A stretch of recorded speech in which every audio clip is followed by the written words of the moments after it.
The Book of Genesis. Genesis chapter 1.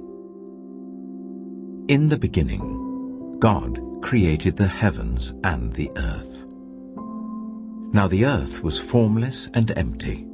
Darkness was over the surface of the deep, and the Spirit of God was hovering over the waters. And God said, "Let there be light." And there was light. God saw that the light was good, and he separated the light from the darkness. God called the light day, and the darkness he called night. And there was evening and there was morning, the first day. And God said, "Let there be a vault between the waters to separate water from water." So God made the vault and separated the water under the vault from the water above it. And it was so. God called the vault sky. And there was evening and there was morning, the second day. And God said, "Let the water under the sky be gathered to one place, and let dry ground appear." And it was so. God called the dry ground land, and the gathered waters he called seas. And God saw that it was good.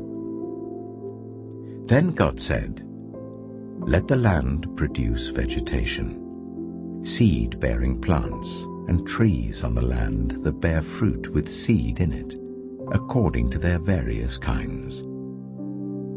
And it was so. The land produced vegetation, plants bearing seed according to their kinds, and trees bearing fruit with seed in it according to their kinds. And God saw that it was good. And there was evening and there was morning, the third day. And God said, "Let there be lights in the vault of the sky, to separate the day from the night, and let them serve as signs to mark sacred times and days and years. And let them be lights in the vault of the sky to give light on the earth." And it was so. God made two great lights, the greater light to govern the day, and the lesser light to govern the night. He also made the stars. God set them in the vault of the sky to give light on the earth, to govern the day and the night, and to separate light from darkness. And God saw that it was good. And there was evening, and there was morning, the fourth day. And God said, "Let the water teem with living creatures, and let birds fly above the earth, across the vault of the sky." So God created the great creatures of the sea, and every living thing with which the water teems and that moves about in it, according to their kinds, and every winged bird according to its kind. And God saw that it was good.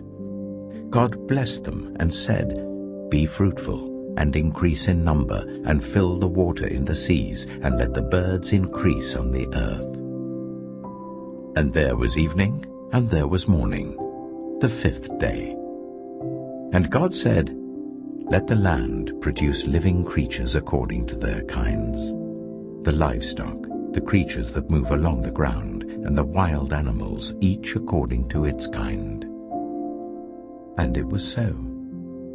God made the wild animals according to their kinds, the livestock according to their kinds, and all the creatures that move along the ground according to their kinds. And God saw that it was good. Then God said, "Let us make mankind in our image, in our likeness, so that they may rule over the fish in the sea and the birds in the sky, over the livestock and all the wild animals, and over all the creatures that move along the ground." So God created mankind in his own image. In the image of God he created them, male and female he created them. God blessed them and said to them, "Be fruitful and increase in number. Fill the earth and subdue it. Rule over the fish in the sea and the birds in the sky, and over every living creature that moves on the ground. Then God said, I give you every seed-bearing plant on the face of the whole earth, and every tree that has fruit with seed in it. They will be yours for food, and to all the beasts of the earth and all the birds in the sky and all the creatures that move along the ground, everything that has the breath of life in it, I give every green plant for food. And it was so. God saw all that he had made, and it was very good. And there was evening and there was morning, the sixth day. Genesis chapter 2. Thus the heavens and the earth were completed in all their vast array. By the seventh day, God had finished the work he had been doing. So on the seventh day he rested from all his work. Then God blessed the seventh day and made it holy, because on it he rested from all the work of creating that he had done. This is the account of the heavens and the earth when they were created, when the Lord God made the earth and the heavens. Now no shrub had yet appeared on the earth, and no plant had yet sprung up. For the Lord God had not sent rain on the earth, and there was no one to work the ground. But streams came up from the earth and watered the whole surface of the ground. Then the Lord God formed a man from the dust of the ground, and breathed into his nostrils the breath of life. And the man became a living being. Now the Lord God had planted a garden in the east, in Eden, and there he put the man he had formed. The Lord God made all kinds of trees grow out of the ground, trees that were pleasing to the eye and good for food. In the middle of the garden were the tree of life and the tree of the knowledge of good and evil. A river watering the garden flowed from Eden. From there it was separated into 4 headwaters. The name of the first is the Pishon. It winds through the entire land of Havilah, where there is gold. The gold of that land is good. Aromatic resin and onyx are also there. The name of the second river is the Gihon. It winds through the entire land of Cush. The name of the third river is the Tigris. It runs along the east side of Ashur, and the fourth river is the Euphrates. The Lord God took the man and put him in the Garden of Eden to work it and take care of it. And the Lord God commanded the man, You are free to eat from any tree in the garden, but you must not eat from the tree of the knowledge of good and evil, for when you eat from it, you will certainly die. The Lord God said, It is not good for the man to be alone. I will make a helper suitable for him. Now the Lord God had formed out of the ground all the wild animals and all the birds in the sky. He brought them to the man to see what he would name them, and whatever the man called each living creature, that was its name. So the man gave names to all the livestock, the birds in the sky, and all the wild animals. But for Adam no suitable helper was found. So the Lord God caused the man to fall into a deep sleep. And while he was sleeping, he took one of the man's ribs and then closed up the place with flesh. Then the Lord God made a woman from the rib he had taken out of the man, and he brought her to the man. The man said, This is now bone of my bones and flesh of my flesh. She shall be called woman, for she was taken out of man. That is why a man leaves his father and mother and is united to his wife, and they become one flesh. Adam and his wife were both naked, and they felt no shame. Genesis chapter 3. Now the snake was more crafty than any of the wild animals the Lord God had made. He said to the woman, Did God really say, you must not eat from any tree in the garden?" The woman said to the snake, "We may eat fruit from the trees in the garden, but God did say you must not eat fruit from the tree that is in the middle of the garden, and you must not touch it, or you will die." "You will not certainly die," the snake said to the woman, "for God knows that when you eat from it, your eyes will be opened, and you will be like God, knowing good and evil." When the woman saw that the fruit of the tree was good for food and pleasing to the eye, and also desirable for gaining wisdom, she took some and ate it. She also gave some to her husband who was with her, and he ate it. Then the eyes of both of them were opened, and they realized they were naked. So they sewed fig leaves together and made coverings for themselves. Then the man and his wife heard the sound of the Lord God as he was walking in the garden in the cool of the day. And they hid from the Lord God among the trees of the garden. But the Lord God called to the man, "Where are you?" He answered, "I heard you in the garden, and I was afraid because I was naked, so I hid." And he said, "Who told you that you were naked? Have you eaten from the tree that I commanded you not to eat from?" The man said, "The woman you put here with me, she gave me some fruit from the tree, and I ate it." Then the Lord God said to the woman, "What is this you have done?" The woman said, "The snake deceived me, and I ate." So the Lord God said to the snake, "Because you have done this, cursed are you above all livestock and all wild animals. You will crawl on your belly, and you will eat dust all the days of your life. And I will put enmity between you and the woman, and between your offspring and hers. He will crush your head, and you will strike his heel." To the woman he said, "I will make your pains in childbearing very severe. With painful labor you will give birth to children. Your desire will be for your husband, and he will rule over you." To Adam he said, "Because you listened to your wife, and ate fruit from the tree about which I commanded you, you must not eat from it. Cursed is the ground because of you. Through painful toil you will eat food from it all the days of your life. It will produce thorns and thistles for you, and you will eat the plants of the field. By the sweat of your brow you will eat your food, until you return to the ground, since from it you were taken. For dust you are, and to dust you will return." Adam named his wife Eve, because she would become the mother of all the living. The Lord God made garments of skin for Adam and his wife, and clothed them. And the Lord God said, "The man has now become like one of us, knowing good and evil. He must not be allowed to reach out his hand and take also from the tree of life and eat, and live forever." So the Lord God banished him from the Garden of Eden to work the ground from which he had been taken.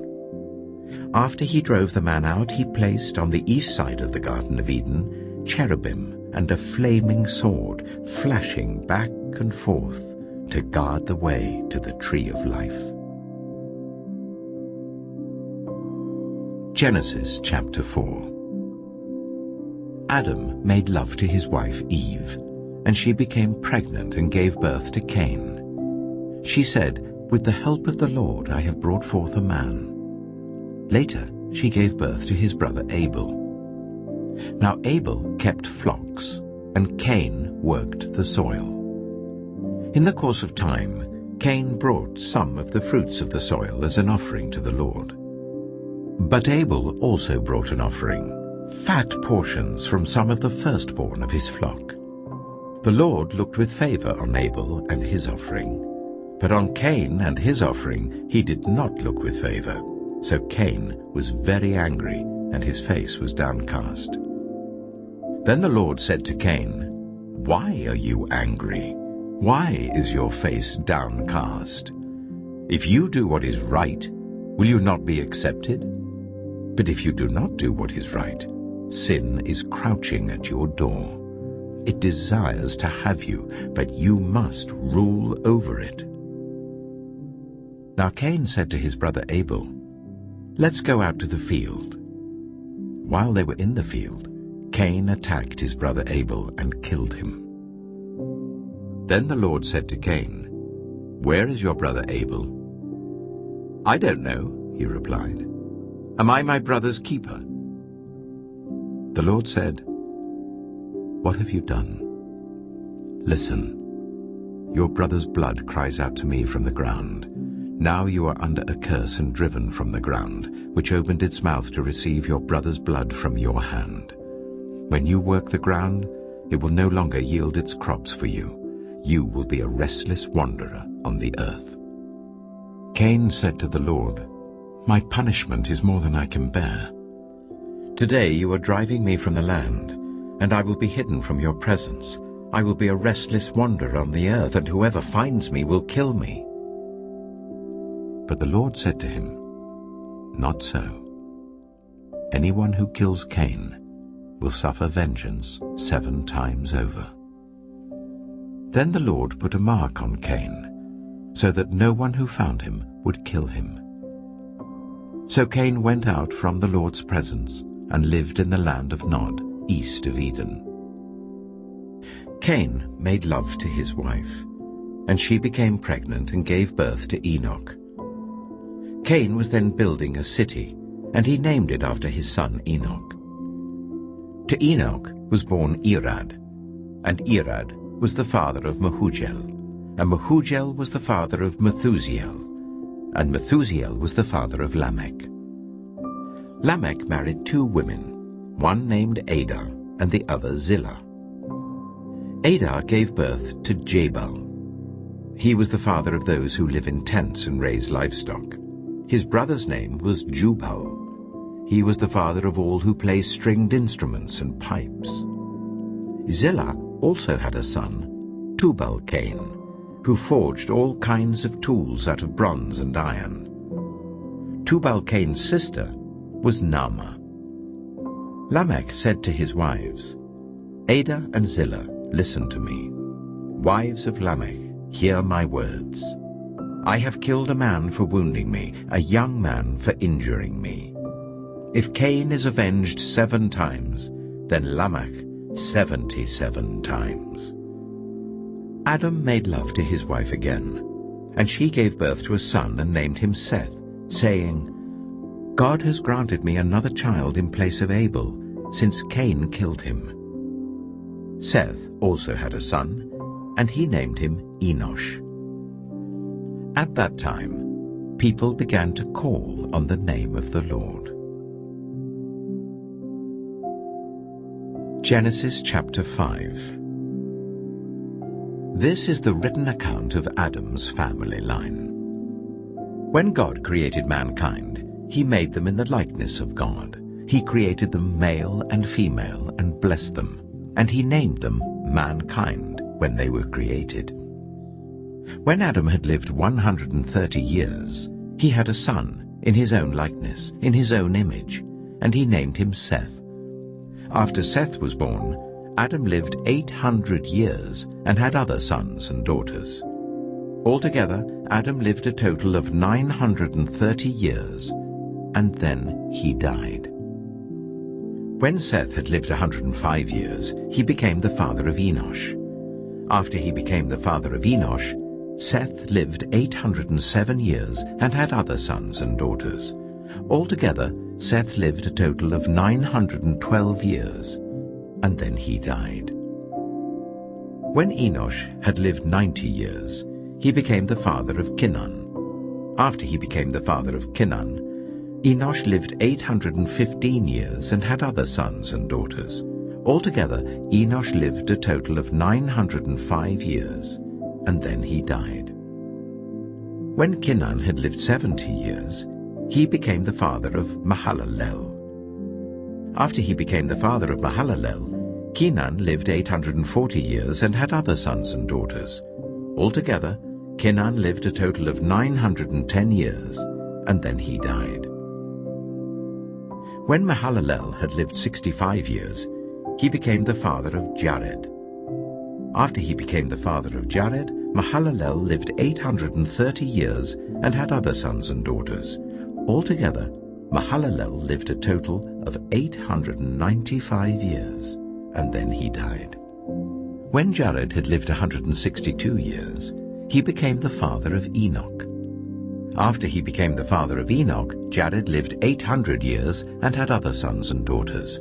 Altogether, Jared lived a total of 962 years, and then he died.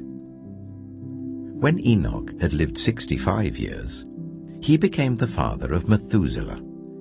After he became the father of Methuselah, Enoch walked faithfully with God 300 years and had other sons and daughters. Altogether, Enoch lived a total of 365 years. Enoch walked faithfully with God. Then he was no more, because God took him away. When Methuselah had lived 187 years, he became the father of Lamech. After he became the father of Lamech, Methuselah lived 782 years and had other sons and daughters. Altogether, Methuselah lived a total of 969 years, and then he died. When Lamech had lived 182 years, he had a son. He named him Noah, and said, "He will comfort us in the labor and painful toil of our hands, caused by the ground the Lord has cursed." After Noah was born, Lamech lived 595 years and had other sons and daughters. Altogether, Lamech lived a total of 777 years, and then he died. After Noah was 500 years old, he became the father of Shem, Ham, and Japheth. Genesis chapter 6. When human beings began to increase in number on the earth, and daughters were born to them, the sons of God saw that the daughters of humans were beautiful, and they married any of them they chose. Then the Lord said, "My spirit will not contend with humans forever, for they are mortal. Their days will be 120 years. The Nephilim were on the earth in those days, and also afterward, when the sons of God went to the daughters of humans and had children by them. They were the heroes of old, men of renown. The Lord saw how great the wickedness of the human race had become on the earth, and that every inclination of the thoughts of the human heart was only evil all the time. The Lord regretted that he had made human beings on the earth, and his heart was deeply troubled. So the Lord said, "I will wipe from the face of the earth the human race I have created, and with them the animals, the birds, and the creatures that move along the ground, for I regret that I have made them." But Noah found favor in the eyes of the Lord. This is the account of Noah and his family. Noah was a righteous man, blameless among the people of his time, and he walked faithfully with God. Noah had 3 sons, Shem, Ham, and Japheth. Now the earth was corrupt in God's sight, and was full of violence. God saw how corrupt the earth had become, for all the people on the earth had corrupted their ways. So God said to Noah, "I am going to put an end to all people, for the earth is filled with violence because of them. I am surely going to destroy both them and the earth. So make yourself an ark of cypress wood, make rooms in it, and coat it with pitch inside and out. This is how you are to build it. The ark is to be 300 cubits long, 50 cubits wide, and 30 cubits high. Make a roof for it, leaving below the roof an opening 1 cubit high all around. Put a door in the side of the ark, and make lower, middle, and upper decks. I'm going to bring flood waters on the earth to destroy all life under the heavens, every creature that has the breath of life in it. Everything on earth will perish. But I will establish my covenant with you, and you will enter the ark, you and your sons and your wife and your sons' wives with you. You are to bring into the ark 2 of all living creatures, male and female, to keep them alive with you. 2 of every kind of bird, of every kind of animal, and of every kind of creature that moves along the ground will come to you to be kept alive. You are to take every kind of food that is to be eaten and store it away as food for you and for them. Noah did everything just as God commanded him. Genesis chapter 7. The Lord then said to Noah, "Go into the ark, you and your whole family, because I have found you righteous in this generation. Take with you 7 pairs of every kind of clean animal, a male and its mate, and 1 pair of every kind of unclean animal, a male and its mate. And also 7 pairs of every kind of bird, male and female, to keep their various kinds alive throughout the earth. 7 days from now I will send rain on the earth for 40 days and 40 nights, and I will wipe from the face of the earth every living creature I have made." And Noah did all that the Lord commanded him. Noah was 600 years old when the floodwaters came on the earth. And Noah and his sons and his wife and his sons' wives entered the ark to escape the waters of the flood. Pairs of clean and unclean animals, of birds and of all the creatures that move along the ground, male and female, came to Noah and entered the ark as God had commanded Noah. And after the 7 days, the floodwaters came on the earth. In the 600th year of Noah's life, on the 17th day of the 2nd month, on that day, all the springs of the great deep burst forth, and the floodgates of the heavens were opened, and rain fell on the earth 40 days and 40 nights. On that very day, Noah and his sons, Shem, Ham, and Japheth, together with his wife and the wives of his 3 sons, entered the ark. They had with them every wild animal according to its kind, all livestock according to their kinds, every creature that moves along the ground according to its kind, and every bird according to its kind, everything with wings. Pairs of all creatures that have the breath of life in them came to Noah and entered the ark. The animals going in were male and female of every living thing, as God had commanded Noah.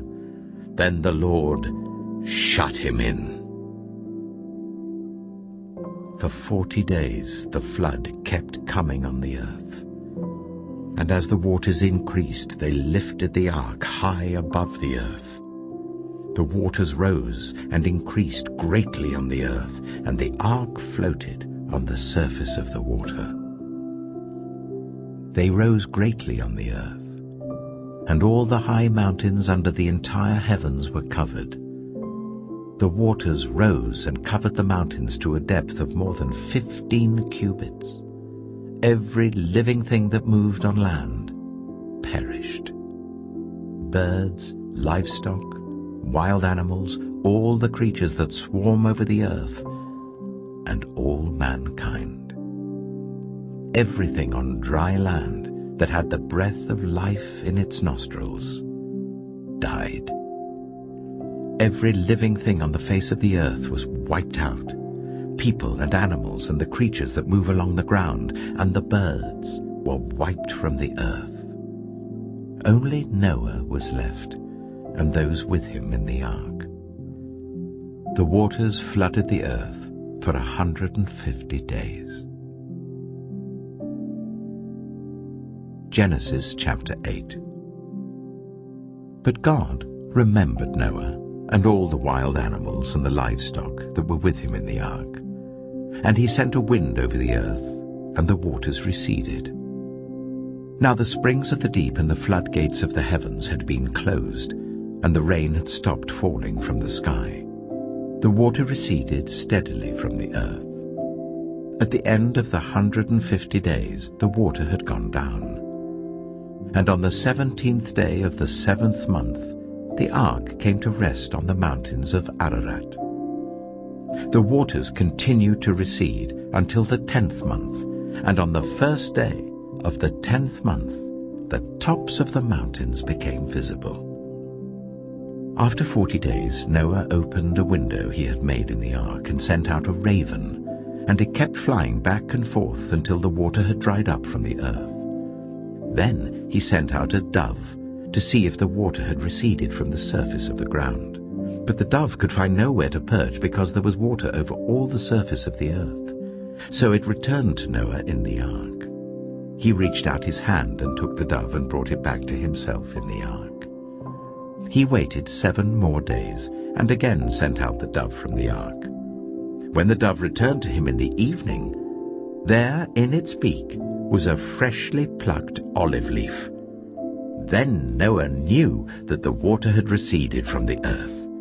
He waited 7 more days and sent the dove out again, but this time it did not return to him. By the first day of the 1st month of Noah's 601st year, the water had dried up from the earth. Noah then removed the covering from the ark and saw that the surface of the ground was dry. By the 27th day of the 2nd month, the earth was completely dry. Then God said to Noah, "Come out of the ark, you and your wife and your sons and their wives. Bring out every kind of living creature that is with you, the birds, the animals, and all the creatures that move along the ground, so they can multiply on the earth and be fruitful and increase in number on it." So Noah came out, together with his sons and his wife and his sons' wives. All the animals and all the creatures that move along the ground and all the birds, everything that moves on land, came out of the ark, one kind after another. Then Noah built an altar to the Lord, and taking some of all the clean animals and clean birds, he sacrificed burnt offerings on it. The Lord smelled the pleasing aroma and said in his heart, "Never again will I curse the ground because of humans, even though every inclination of the human heart is evil from childhood. And never again will I destroy all living creatures as I have done. As long as the earth endures, seed time and harvest, cold and heat, summer and winter, day and night, will never cease." Genesis chapter 9. Then God blessed Noah and his sons, saying to them, "Be fruitful and increase in number and fill the earth. The fear and dread of you will fall on all the beasts of the earth and on all the birds in the sky, on every creature that moves along the ground and on all the fish in the sea. They are given into your hands. Everything that lives and moves about will be food for you. Just as I gave you the green plants, I now give you everything. But you must not eat meat that has its lifeblood still in it. And for your lifeblood I will surely demand an accounting. I will demand an accounting from every animal, and from each human being too I will demand an accounting for the life of another human being. Whoever sheds human blood by humans, shall their blood be shed. For in the image of God has God made mankind. As for you, be fruitful and increase in number. Multiply on the earth and increase upon it." Then God said to Noah and to his sons with him, "I now establish my covenant with you and with your descendants after you, and with every living creature that was with you, the birds, the livestock, and all the wild animals, all those that came out of the ark with you, every living creature on earth. I establish my covenant with you. Never again will all life be destroyed, by the waters of a flood. Never again will there be a flood to destroy the earth. And God said, "This is the sign of the covenant I am making between me and you and every living creature with you, a covenant for all generations to come. I have set my rainbow in the clouds, and it will be the sign of the covenant between me and the earth. Whenever I bring clouds over the earth and the rainbow appears in the clouds, I will remember my covenant between me and you and all living creatures of every kind. Never again will the waters become a flood to destroy all life. Whenever the rainbow appears in the clouds, I will see it and remember the everlasting covenant between God and all living creatures of every kind on the earth." So God said to Noah, "This is the sign of the covenant I have established between me and all life on the earth." The sons of Noah who came out of the ark were Shem, Ham, and Japheth. Ham was the father of Canaan. These were the 3 sons of Noah, and from them came the people who were scattered over the whole earth. Noah, a man of the soil, proceeded to plant a vineyard. When he drank some of its wine, he became drunk and lay uncovered in his tent. Ham, the father of Canaan, saw his father naked and told his 2 brothers outside. But Shem and Japheth took a garment and laid it across their shoulders. Then they walked in backward and covered their father's naked body. Their faces were turned the other way so that they would not see their father naked. When Noah awoke from his wine and found out what his youngest son had done to him, he said, "Cursed be Canaan. The lowest of slaves will he be to his brothers." He also said, "Praise be to the Lord, the God of Shem. May Canaan be the slave of Shem. May God extend Japheth's territory. May Japheth live in the tents of Shem, and may Canaan be the slave of Japheth." After the flood, Noah lived 350 years. Noah lived a total of 950 years, and then he died. Genesis chapter 10. This is the account of Shem, Ham, and Japheth, Noah's sons, who themselves had sons after the flood. The sons of Japheth: Gomer, Magog, Madai, Javan, Tubal, Meshach, and Tyras. The sons of Gomer: Ashkenaz, Riphath, and Togarmah. The sons of Javan: Elisha, Tarshish, the Kittites, and the Rodanites.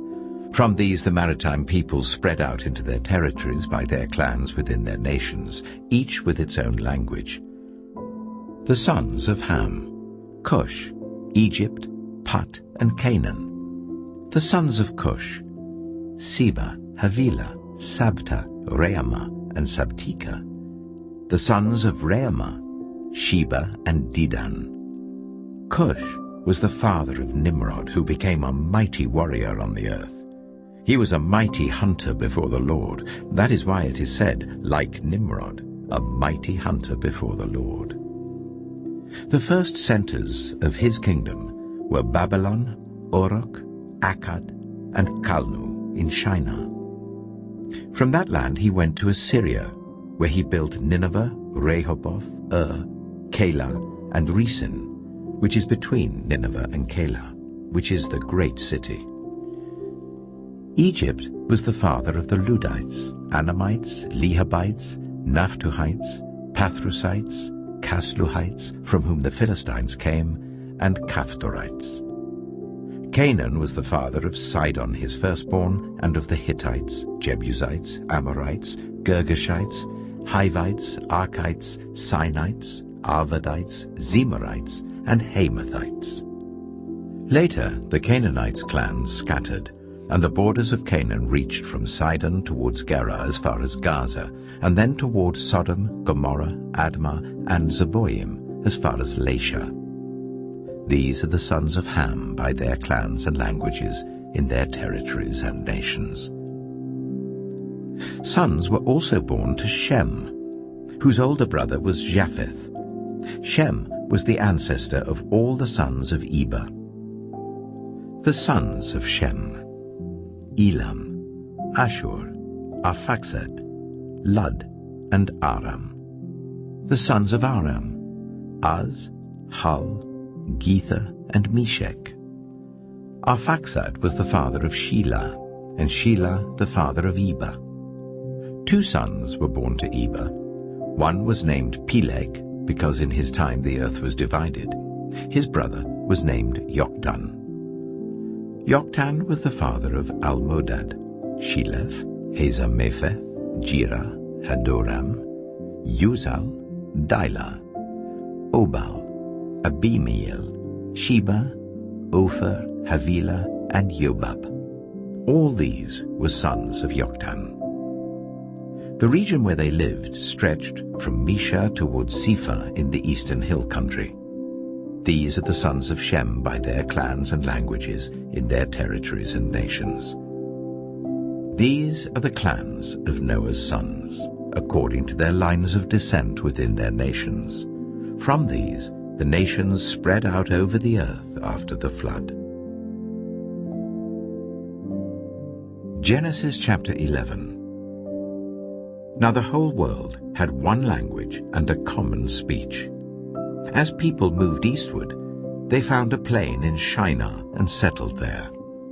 They said to each other, "Come, let's make bricks and bake them thoroughly." They used brick instead of stone and bitumen for mortar. Then they said, "Come, let us build ourselves a city with a tower that reaches to the heavens, so that we may make a name for ourselves. Otherwise we will be scattered over the face of the whole earth." But the Lord came down to see the city and the tower the people were building. The Lord said, "If as one people speaking the same language they have begun to do this, then nothing they plan to do will be impossible for them. Come, let us go down and confuse their language, so they will not understand each other." So the Lord scattered them from there over all the earth, and they stopped building the city. That is why it was called Babel, because there the Lord confused the language of the whole world. From there the Lord scattered them over the face of the whole earth. This is the account of Shem's family line. 2 years after the flood, when Shem was 100 years old, he became the father of Arphaxad. And after he became the father of Arphaxad, Shem lived 500 years and had other sons and daughters. When Arphaxad had lived 35 years, he became the father of Shelah. And after he became the father of Shelah, Arphaxad lived 403 years and had other sons and daughters. When Shelah had lived 30 years, he became the father of Eber. And after he became the father of Eber, Shelah lived 403 years and had other sons and daughters. When Eber had lived 34 years, he became the father of Peleg. And after he became the father of Peleg, Eber lived 430 years and had other sons and daughters. When Peleg had lived 30 years, he became the father of Reu. And after he became the father of Reu, Peleg lived 209 years and had other sons and daughters. When Reu had lived 32 years, he became the father of Serug. And after he became the father of Serug, Reu lived 207 years and had other sons and daughters. When Serug had lived 30 years, he became the father of Nahor. And after he became the father of Nahor, Serug lived 200 years and had other sons and daughters. When Nahor had lived 29 years, he became the father of Terah. And after he became the father of Terah, Nahor lived 119 years and had other sons and daughters. After Terah had lived 70 years, he became the father of Abram, Nahor, and Haran. This is the account of Terah's family line. Terah became the father of Abram, Nahor, and Haran became the father of Lot. While his father Terah was still alive, Haran died in Ur of the Chaldeans in the land of his birth. Abram and Nahor both married. The name of Abram's wife was Sarai, and the name of Nahor's wife was Milcah. She was the daughter of Haran, the father of both Milcah and Iscah. Now Sarai was childless because she was not able to conceive. Terah took his son Abram, his grandson Lot, son of Haran, and his daughter-in-law Sarai, the wife of his son Abram, and together they set out from Ur of the Chaldeans to go to Canaan. But when they came to Haran, they settled there. Terah lived 205 years, and he died in Haran. Genesis chapter 12. The Lord had said to Abram, "Go from your country, your people and your father's household to the land I will show you. I will make you into a great nation, and I will bless you. I will make your name great, and you will be a blessing. I will bless those who bless you, and whoever curses you I will curse, and all peoples on earth will be blessed through you." So Abram went as the Lord had told him, and Lot went with him. Abram was 75 years old when he set out from Haran. He took his wife Sarai, his nephew Lot, all the possessions they had accumulated, and the people they had acquired in Haran, and they set out for the land of Canaan, and they arrived there. Abram traveled through the land as far as the site of the great tree of Moreh at Shechem. At that time the Canaanites were in the land. The Lord appeared to Abram and said, "To your offspring I will give this land." So he built an altar there to the Lord who had appeared to him. From there he went on toward the hills east of Bethel and pitched his tent, with Bethel on the west and Ai on the east. There he built an altar to the Lord and called on the name of the Lord. Then Abram set out and continued toward the Negev. Now there was a famine in the land, and Abram went down to Egypt to live there for a while because the famine was severe. As he was about to enter Egypt, he said to his wife Sarai, "I know what a beautiful woman you are. When the Egyptians see you, they will say, 'This is his wife.' Then they will kill me, but will let you live. Say you are my sister, so that I will be treated well for your sake, and my life will be spared because of you." When Abram came to Egypt, the Egyptians saw that Sarai was a very beautiful woman. And when Pharaoh's officials saw her, they praised her to Pharaoh, and she was taken into his palace. He treated Abram well for her sake, and Abram acquired sheep and cattle, male and female donkeys, male and female servants, and camels. But the Lord inflicted serious diseases on Pharaoh and his household because of Abram's wife Sarai. So Pharaoh summoned Abram. "What have you done to me?" he said. "Why didn't you tell me she was your wife? Why did you say, 'She is my sister,' so that I took her to be my wife? Now then, here is your wife. Take her and go." Then Pharaoh gave orders about Abram to his men, and they sent him on his way with his wife and everything he had. Genesis chapter 13. So Abram went up from Egypt to the Negev with his wife and everything he had, and Lot went with him. Abram had become very wealthy in livestock and in silver and gold.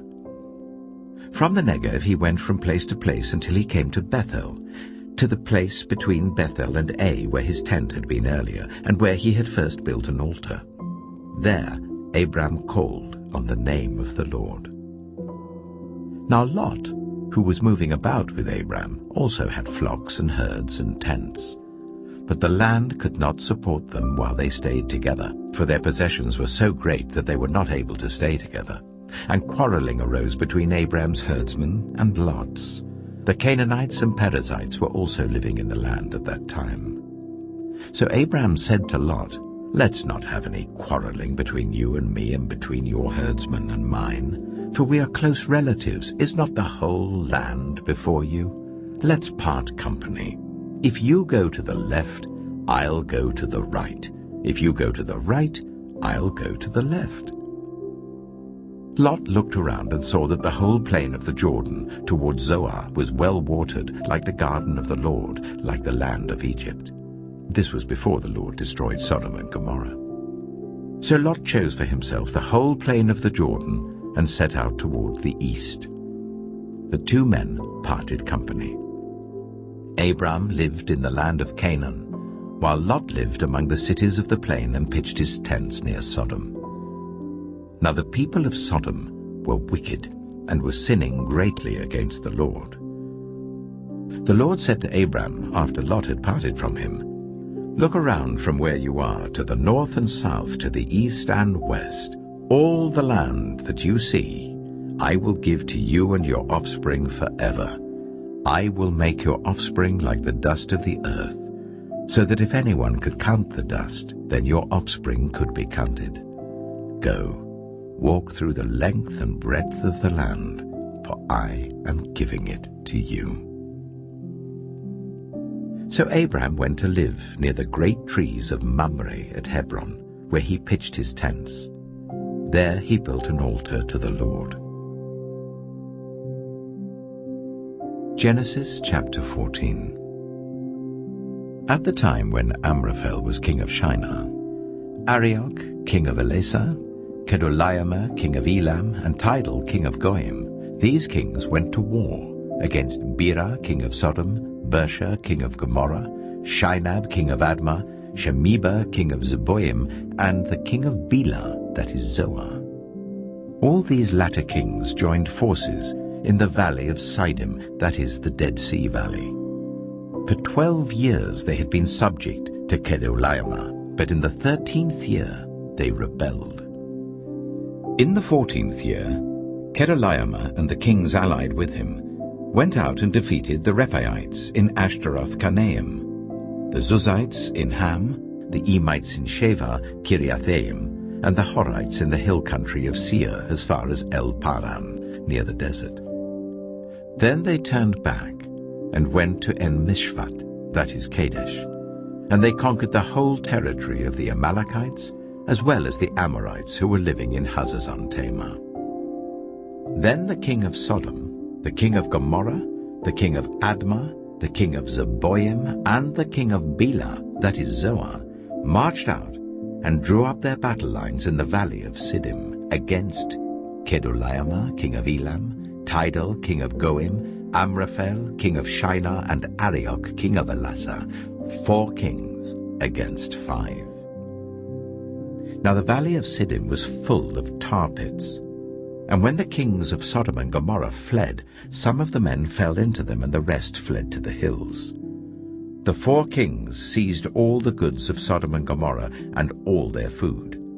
Then they went away. They also carried off Abram's nephew, Lot, and his possessions, since he was living in Sodom. A man who had escaped came and reported this to Abram the Hebrew. Now Abram was living near the great trees of Mamre the Amorite, a brother of Eshcol and Ane, all of whom were allied with Abram. When Abram heard that his relative had been taken captive, he called out 318 trained men born in his household, and went in pursuit as far as Dan. During the night, Abram divided his men to attack them, and he routed them, pursuing them as far as Hobah, north of Damascus. He recovered all the goods and brought back his relative Lot and his possessions, together with the women and the other people. After Abram returned from defeating Kedorlaomer and the kings allied with him, the king of Sodom came out to meet him in the valley of Shaveh, that is the king's valley. Then Melchizedek, king of Salem, brought out bread and wine. He was priest of God Most High, and he blessed Abram, saying, "Blessed be Abram by God Most High, creator of heaven and earth. and praise be to God Most High, who delivered your enemies into your hand." Then Abram gave him 1/10 of everything. The king of Sodom said to Abram, "Give me the people and keep the goods for yourself." But Abram said to the king of Sodom, "With raised hand I have sworn an oath to the Lord, God Most High, creator of heaven and earth, that I will accept nothing belonging to you, not even a thread or the strap of a sandal, so that you will never be able to say, 'I made Abram rich.' I will accept nothing but what my men have eaten and the share that belongs to the men who went with me, to Ane, Eshcol, and Mamre. Let them have their share." Genesis chapter 15. After this, the word of the Lord came to Abram in a vision. "Do not be afraid, Abram. I am your shield, your very great reward." But Abram said, "Sovereign Lord, what can you give me since I remain childless? And the one who will inherit my estate is Eliezer of Damascus." And Abram said, "You have given me no children, so a servant in my household will be my heir." Then the word of the Lord came to him, "This man will not be your heir, but a son who is your own flesh and blood will be your heir." He took him outside and said, "Look up at the sky and count the stars, if indeed you can count them." Then he said to him, "So shall your offspring be." Abram believed the Lord, and he credited to him as righteousness. He also said to him, "I am the Lord, who brought you out of Ur of the Chaldeans, to give you this land to take possession of it." But Abram said, "Sovereign Lord, how can I know that I will gain possession of it?" So the Lord said to him, "Bring me a heifer, a goat, and a ram, each 3 years old, along with a dove and a young pigeon." Abram brought all these to him, cut them in two, and arranged the halves opposite each other. The birds, however, he did not cut in half. Then birds of prey came down on the carcasses, but Adam drove them away. As the sun was setting, Abram fell into a deep sleep, and a thick and dreadful darkness came over him. Then the Lord said to him, "Know for certain that for 400 years your descendants will be strangers in a country not their own, and that they will be enslaved and ill-treated there. But I will punish the nation they serve as slaves, and afterward they will come out with great possessions. You, however, will go to your ancestors in peace and be buried at a good old age. In the 4th generation, your descendants will come back here, for the sin of the Amorites has not yet reached its full measure." When the sun had set and darkness had fallen, a smoking brazier with a blazing torch appeared and passed between the pieces. On that day the Lord made a covenant with Abram and said, "To your descendants I give this land, from the Wadi of Egypt to the great river, the Euphrates, the land of the Kenites, Kenizzites, Kadmonites, Hittites, Perizzites, Rephaites, Amorites, Canaanites, Girgashites, and Jebusites." Genesis chapter 16. Now Sarai, Abram's wife, had borne him no children, but she had an Egyptian slave named Hagar. So she said to Abram, "The Lord has kept me from having children. Go, sleep with my slave. Perhaps I can build a family through her." Abram agreed to what Sarai said. So after Abraham had been living in Canaan 10 years, Sarai his wife took her Egyptian slave Hagar and gave her to her husband to be his wife. He slept with Hagar, and she conceived. When she knew she was pregnant, she began to despise her mistress. Then Sarai said to Abram, "You are responsible for the wrong I'm suffering. I put my slave in your arms, and now that she knows she is pregnant, she despises me. May the Lord judge between you and me." "Your slave is in your hands," Abram said. "Do with her whatever you think best." Then Sarai ill-treated Hagar, so she fled from her. The angel of the Lord found Hagar near a spring in the desert. It was the spring that is beside the road to Shur. And he said, "Hagar, slave of Sarai, where have you come from and where are you going?" "I'm running away from my mistress Sarai," she answered. Then the angel of the Lord told her, "Go back to your mistress and submit to her."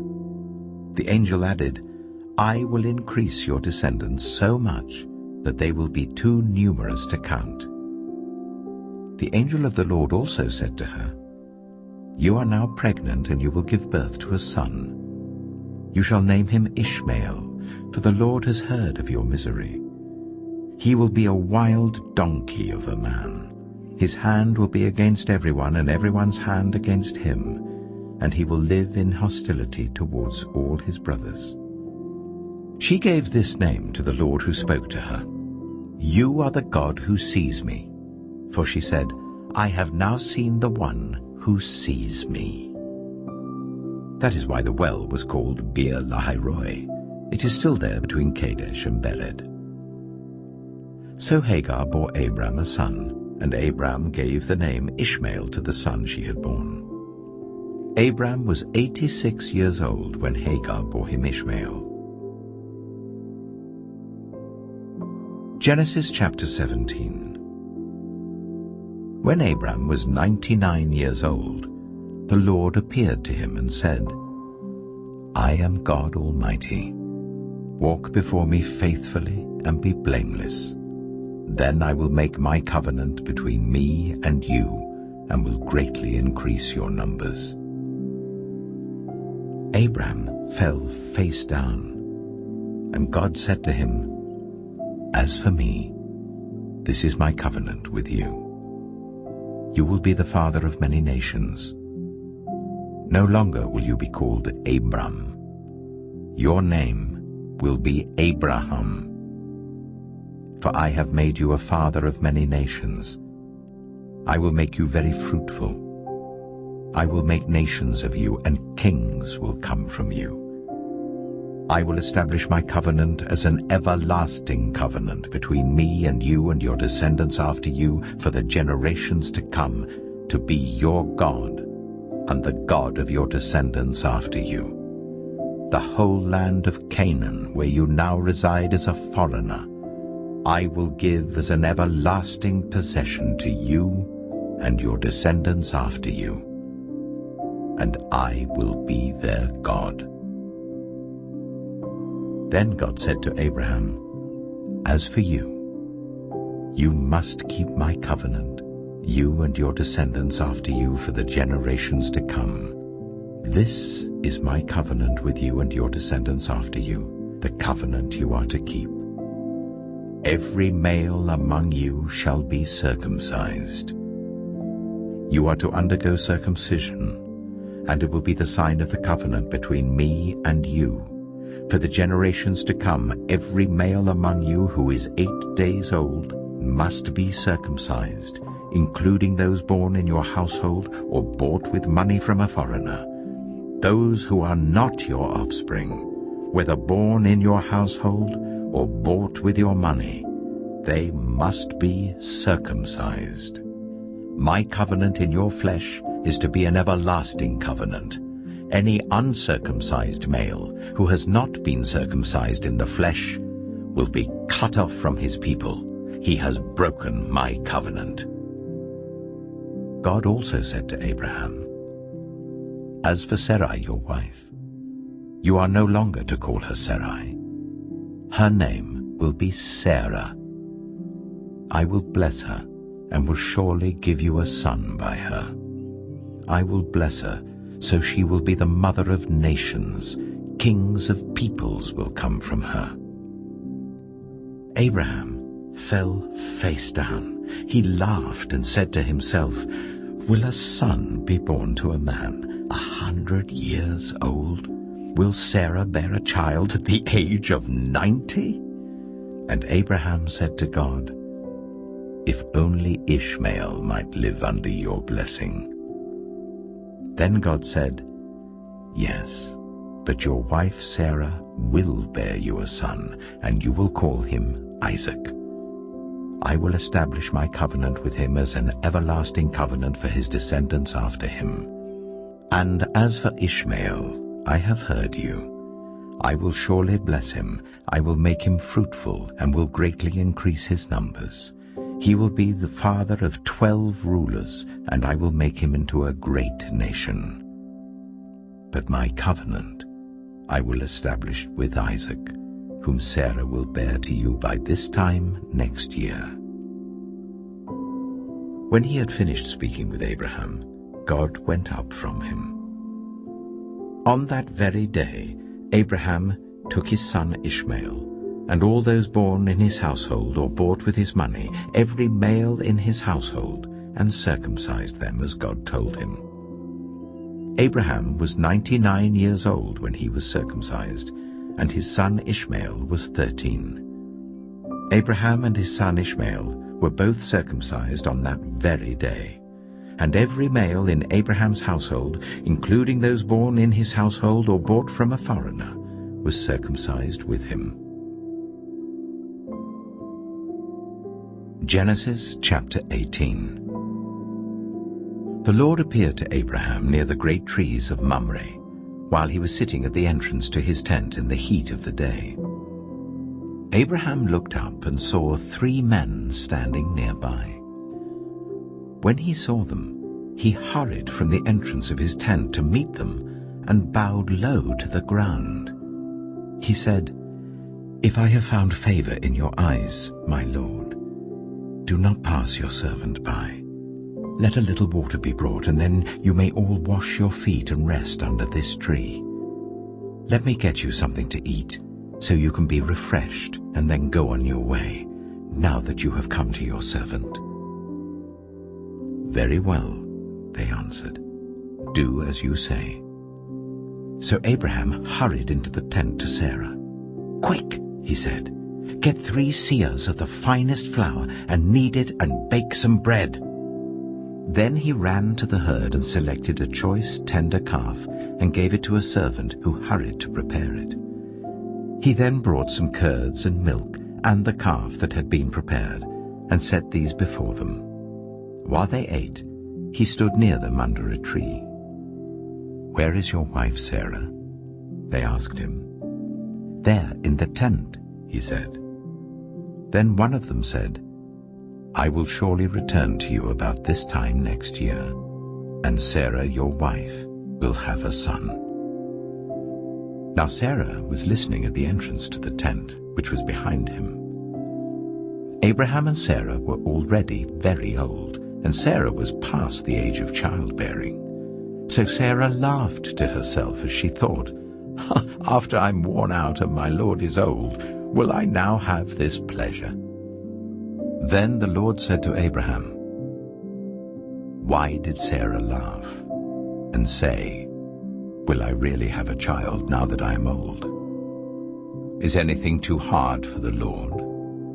I will return to you at the appointed time next year, and Sarah will have a son. Sarah was afraid, so she lied and said, I did not laugh. But he said, Yes, you did laugh. When the men got up to leave, they looked down towards Sodom, and Abraham walked along with them to see them on their way. Then the Lord said, Shall I hide from Abraham what I am about to do? Abraham will surely become a great and powerful nation, and all nations on earth will be blessed through him, for I have chosen him so that he will direct his children and his household after him, to keep the way of the Lord by doing what is right and just, so that the Lord will bring about for Abraham what he has promised him. Then the Lord said, The outcry against Sodom and Gomorrah is so great, and their sin so grievous, that I will go down and see if what they have done is as bad as the outcry that has reached me. If not, I will know." The men turned away and went towards Sodom, but Abraham remained standing before the Lord. Then Abraham approached him and said, "Will you sweep away the righteous with the wicked? What if there are 50 righteous people in the city? Will you really sweep it away and not spare the place for the sake of the 50 righteous people in it? Far be it from you to do such a thing, to kill the righteous with the wicked, treating the righteous and the wicked alike? Far be it from you. Will not the judge of all the earth do right?" The Lord said, "If I find 50 righteous people in the city of Sodom, I will spare the whole place for their sake." Then Abraham spoke up again, "Now that I have been so bold as to speak to the Lord, though I am nothing but dust and ashes, what if the number of the righteous is 5 less than 50? Will you destroy the whole city for lack of 5 people? If I find 45 there," he said, "I will not destroy it." Once again he spoke to him, "What if only 40 are found there?" He said, "For the sake of 40, I will not do it." Then he said, "May the Lord not be angry, but let me speak. What if only 30 can be found there?" He answered, "I will not do it if I find 30 there." Abraham said, "Oh, now that I have been so bold as to speak to the Lord, what if only 20 can be found there?" He said, "For the sake of 20, I will not destroy it." Then he said, "May the Lord not be angry, but let me speak just once more. What if only 10 can be found there?" He answered, "For the sake of 10, I will not destroy it." When the Lord had finished speaking with Abraham, he left, and Abraham returned home. Genesis chapter 19. The 2 angels arrived at Sodom in the evening, and Lot was sitting in the gateway of the city. When he saw them, he got up to meet them and bowed down with his face to the ground. "My lords," he said, "please turn aside to your servant's house. You can wash your feet and spend the night and then go on your way early in the morning." "No," they answered, "we will spend the night in the square." But he insisted so strongly that they did go with him and entered his house. He prepared a meal for them, baking bread without yeast, and they ate. Before they had gone to bed, all the men from every part of the city of Sodom, both young and old, surrounded the house. They called to Lot, "Where are the men who came to you tonight? Bring them out to us, so that we can have sex with them." Lot went outside to meet them and shut the door behind him and said, "No, my friends, don't do this wicked thing. Look, I have 2 daughters who have never slept with a man. Let me bring them out to you, and you can do what you like with them, but don't do anything to these men, for they have come under the protection of my roof." "Get out of our way," they replied. "This fellow came here as a foreigner, and now he wants to play the judge. We'll treat you worse than them." They kept bringing pressure on Lot and moved forward to break down the door. But the men inside reached out and pulled Lot back into the house and shut the door. Then they struck the men who were at the door of the house, young and old, with blindness, so that they could not find the door. The 2 men said to Lot, "Do you have anyone else here? Sons-in-law, sons or daughters, or anyone else in the city who belongs to you? Get them out of here, because we are going to destroy this place. The outcry to the Lord against its people is so great that he has sent us to destroy it." So Lot went out and spoke to his sons-in-law who were pledged to marry his daughters. He said, "Hurry and get out of this place, because the Lord is about to destroy the city." But his sons-in-law thought he was joking. With the coming of dawn, the angels urged Lot, saying, "Hurry! Take your wife and your 2 daughters who are here, or you will be swept away when the city is punished." When he hesitated, the men grasped his hand and the hands of his wife and of his 2 daughters and led them safely out of the city, for the Lord was merciful to them. As soon as they had brought them out, one of them said, "Flee for your lives. Don't look back. And don't stop anywhere in the plain. Flee to the mountains, or you will be swept away." But Lot said to them, "No, my lords, please. Your servant has found favor in your eyes, and you have shown great kindness to me in sparing my life, but I can't flee to the mountains. This disaster will overtake me, and I'll die. Look, here is a town near enough to run to, and it is small. Let me flee to it. It is very small, isn't it? Then my life will be spared." He said to him, "Very well. I will grant this request too. I will not overthrow the town you speak of, but flee there quickly, because I cannot do anything until you reach it." That is why the town was called Zoar. By the time Lot reached Zoar, the sun had risen over the land. Then the Lord rained down burning sulfur on Sodom and Gomorrah, from the Lord out of the heavens. Thus he overthrew those cities and the entire plain, destroying all those living in the cities and also the vegetation in the land. But Lot's wife looked back, and she became a pillar of salt. Early the next morning, Abraham got up and returned to the place where he had stood before the Lord. He looked down toward Sodom and Gomorrah, toward all the land of the plain, and he saw dense smoke rising from the land, like smoke from a furnace. So when God destroyed the cities of the plain, he remembered Abraham, and he brought Lot out of the catastrophe that overthrew the cities where Lot had lived. Lot and his 2 daughters left Zoar and settled in the mountains, for he was afraid to stay in Zoar. He and his 2 daughters lived in a cave. One day, the older daughter said to the younger, "Our father is old, and there is no man around here to give us children, as is the custom all over the earth. Let's get our father to drink wine, and then sleep with him and preserve our family line through our father." That night, they got their father to drink wine, and the older daughter went in and slept with him. He was not aware of it when she laid down or when she got up.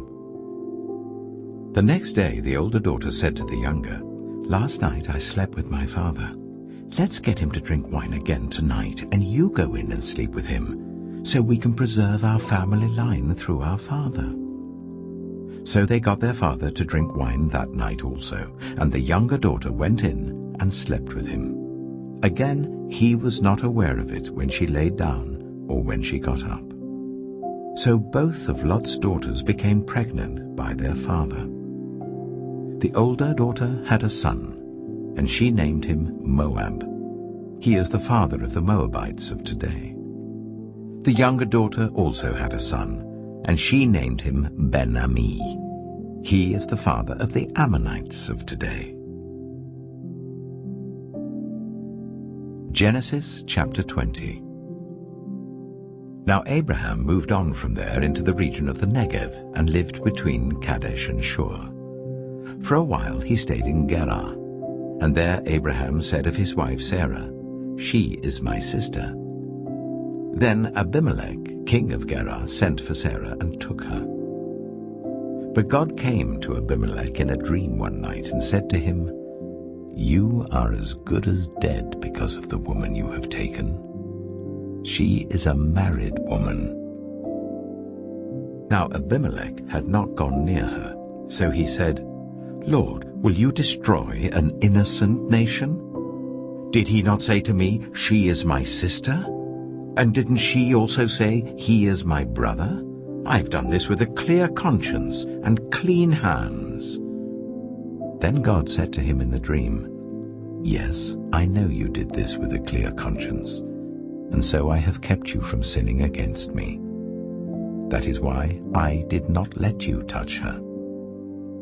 Now return the man's wife, for he is a prophet, and he will pray for you, and you will live. But if you do not return her, you may be sure that you and all who belong to you will die."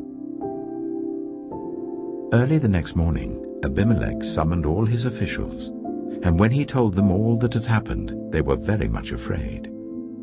Then Abimelech called Abraham in and said, "What have you done to us? How have I wronged you that you have brought such guilt upon me and my kingdom? You have done things to me that should never be done." And Abimelech asked Abraham, "What was your reason for doing this?" Abraham replied, "I said to myself, 'There is surely no fear of God in this place, and they will kill me because of my wife. Besides, she really is my sister, the daughter of my father, though not of my mother, and she became my wife. And when God caused me to wander from my father's household, I said to her, This is how you can show your love to me. Everywhere we go, say of me, He is my brother.'"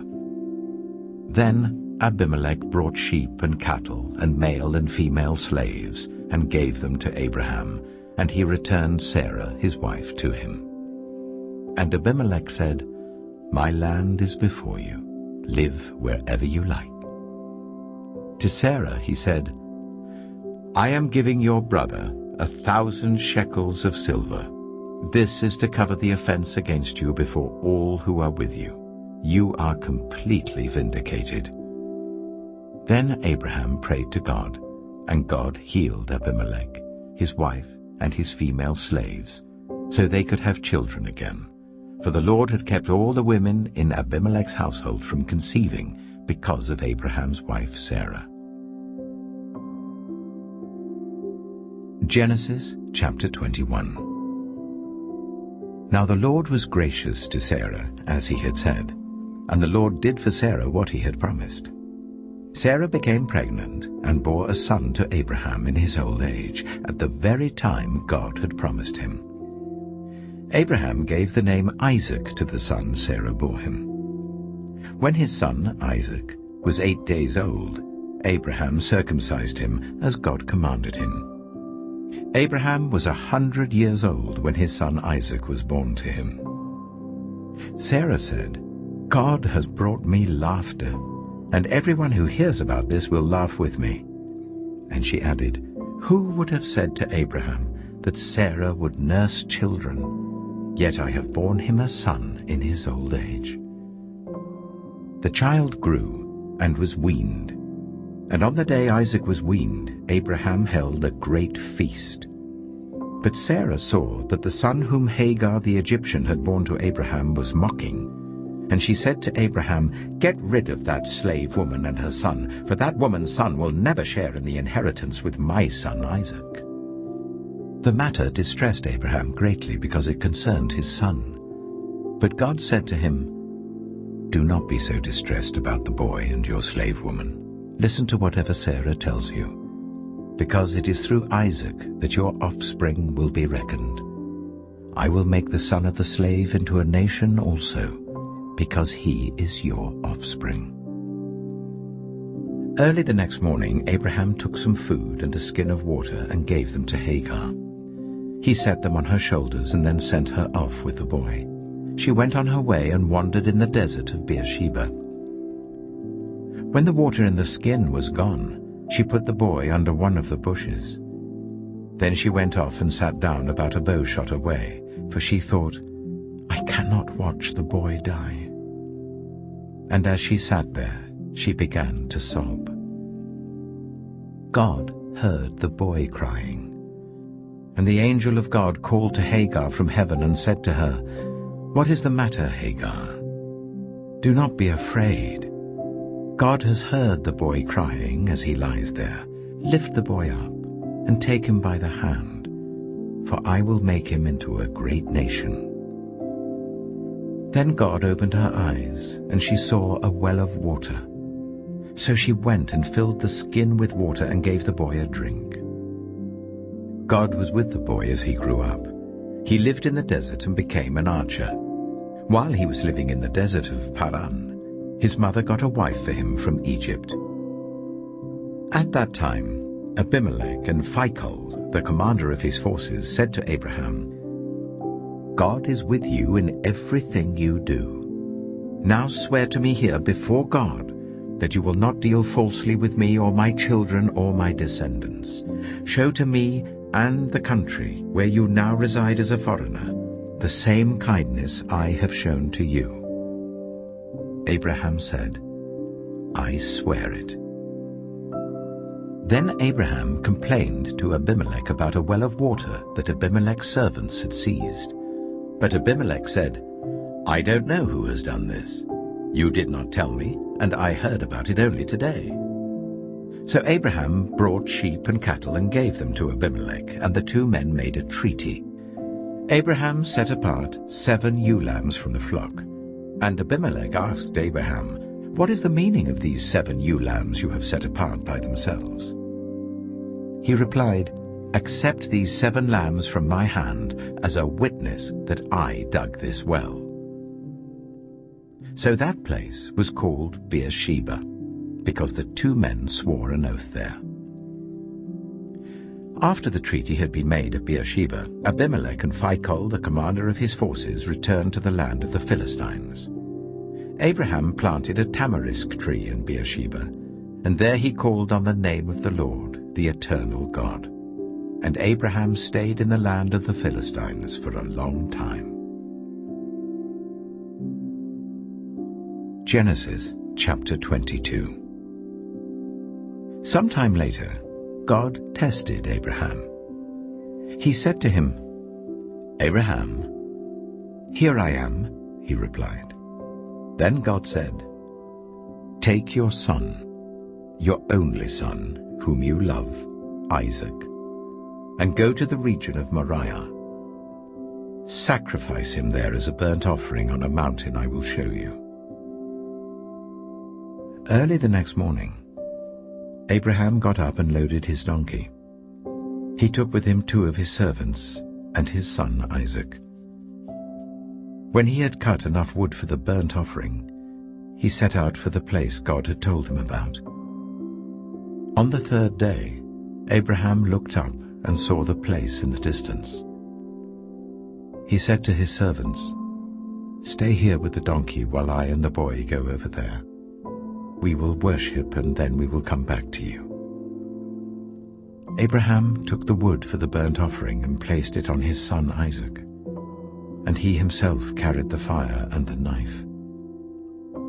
As the 2 of them went on together, Isaac spoke up and said to his father Abraham, "Father?"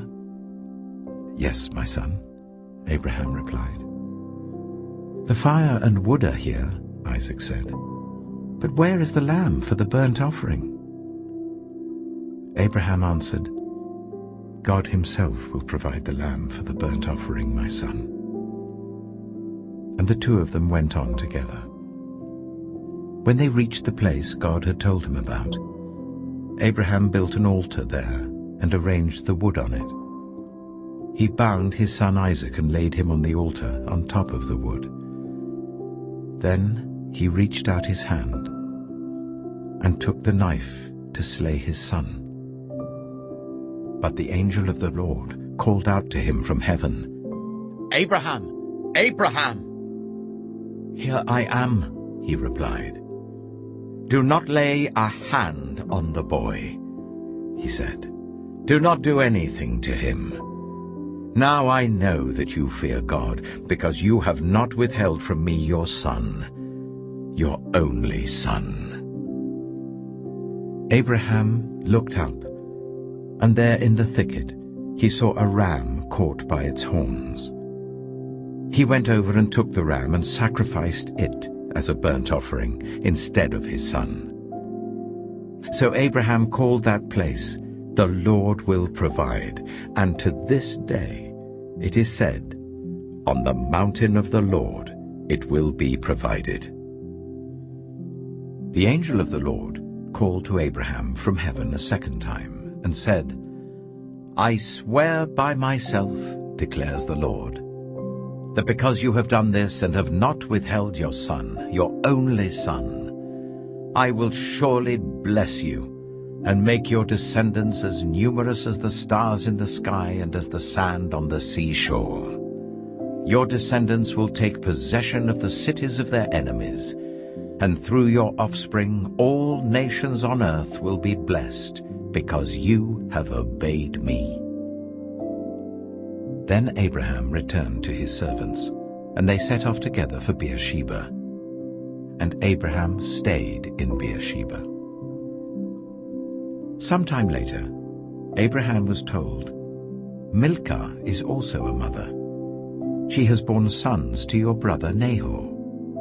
Uz the firstborn, Buz his brother, Kemuel the father of Aram, Kesed, Hazo, Pildash, Jiplaph, and Bethuel. Bethuel became the father of Rebekah. Milcah bore these 8 sons to Abraham's brother Nahor. His concubine, whose name was Rumah, also had sons, Teba, Gaham, Tehash, and Maacah. Genesis chapter 23. Sarah lived to be 127 years old. She died at Kiriath Arba, that is Hebron, in the land of Canaan. And Abraham went to mourn for Sarah and to weep over her. Then Abraham rose from beside his dead wife and spoke to the Hittites. He said, "I am a foreigner and stranger among you. Sell me some property for a burial site here, so I can bury my dead." The Hittites replied to Abraham, "Sir, listen to us. You are a mighty prince among us. Bury your dead in the choicest of our tombs. None of us will refuse you his tomb for burying your dead." Then Abraham rose and bowed down before the people of the land, the Hittites. He said to them, "If you are willing to let me bury my dead, then listen to me and intercede with Ephron, son of Zohar, on my behalf. So he will sell me the cave of Machpelah, which belongs to him and is at the end of his field. Ask him to sell it to me for the full price as a burial site among you." Ephron the Hittite was sitting among his people, and he replied to Abraham in the hearing of all the Hittites who had come to the gate of his city. "No, my lord," he said, "listen to me. I give you the field, and I give you the cave that is in it. I give it to you in the presence of my people. Bury your dead." Again Abraham bowed down before the people of the land, and he said to Ephron in their hearing, "Listen to me. If you will, I will pay the price of the field. Accept it from me, so I can bury my dead there." Ephron answered Abraham, "Listen to me, my lord. The land is worth 400 shekels of silver. But what is that between you and me? Bury your dead." Abraham agreed to Ephron's terms and weighed out for him the price he had named in the hearing of the Hittites, 400 shekels of silver, according to the weight current among the merchants. So Ephron's field in Machpelah, near Mamre, both the field and the cave in it, and all the trees within the borders of the field, was legally made over to Abraham as his property, in the presence of all the Hittites who had come to the gate of the city. Afterwards Abraham buried his wife Sarah in the cave in the field of Machpelah, near Mamre, which is at Hebron, in the land of Canaan. So the field and the cave in it were legally made over to Abraham by the Hittites as a burial site. Genesis chapter 24. Abraham was now very old, and the Lord had blessed him in every way. He said to the senior servant in his household, the one in charge of all that he had, "Put your hand under my thigh. I want you to swear by the Lord, the God of heaven and the God of earth, that you will not get a wife for my son from the daughters of the Canaanites, among whom I am living, but will go to my country and my own relatives and get a wife for my son Isaac." The servant asked him, "What if the woman is unwilling to come back with me to this land? Shall I then take your son back to the country you came from?" "Make sure that you do not take my son back there," Abraham said. "The Lord, the God of heaven, who brought me out of my father's household and my native land, and who spoke to me and promised me on oath, saying, 'To your offspring I will give this land,' he will send his angel before you, so that you can get a wife for my son from there. If the woman is unwilling to come back with you, then you will be released from this oath of mine. Only do not take my son back there." So the servant put his hand under the thigh of his master Abraham, and swore an oath to him concerning this matter. Then the servant left, taking with him 10 of his master's camels, loaded with all kinds of good things from his master. He set out for Aram Naharaim, and made his way to the town of Nahor. He made the camels kneel down near the well outside the town. It was toward evening, the time the women go out to draw water. Then he prayed, "Lord, God of my master Abraham, make me successful today and show kindness to my master Abraham. See, I am standing beside this spring, and the daughters of the townspeople are coming out to draw water. May it be that when I say to a young woman, 'Please let down your jar that I may have a drink,' and she says, 'Drink, and I'll water your camels too.' Let her be the one you have chosen for your servant Isaac. By this I will know that you have shown kindness to my master." Before he had finished praying, Rebekah came out with her jar on her shoulder. She was the daughter of Bethuel, son of Milcah, who was the wife of Abraham's brother Nahor. The woman was very beautiful, a virgin. No man had ever slept with her. She went down to the spring, filled her jar, and came up again. The servant hurried to meet her and said, "Oh, please give me a little water from your jar." "Drink, my lord," she said, and quickly lowered the jar to her hands and gave him a drink. After she had given him a drink, she said, "I'll draw water for your camels too until they've had enough to drink." So she quickly emptied her jar into the trough, ran back to the well to draw more water, and drew enough for all his camels. Without saying a word, the man watched her closely to learn whether or not the Lord had made his journey successful. When the camels had finished drinking, the man took out a gold nose ring weighing a beaker and 2 gold bracelets weighing 10 shekels. Then he asked, "Whose daughter are you? Please tell me, is there room in your father's house for us to spend the night?" She answered him, "I am the daughter of Bethuel, the son that Milcah bore to Nahor." And she added, "We have plenty of straw and fodder, as well as room for you to spend the night."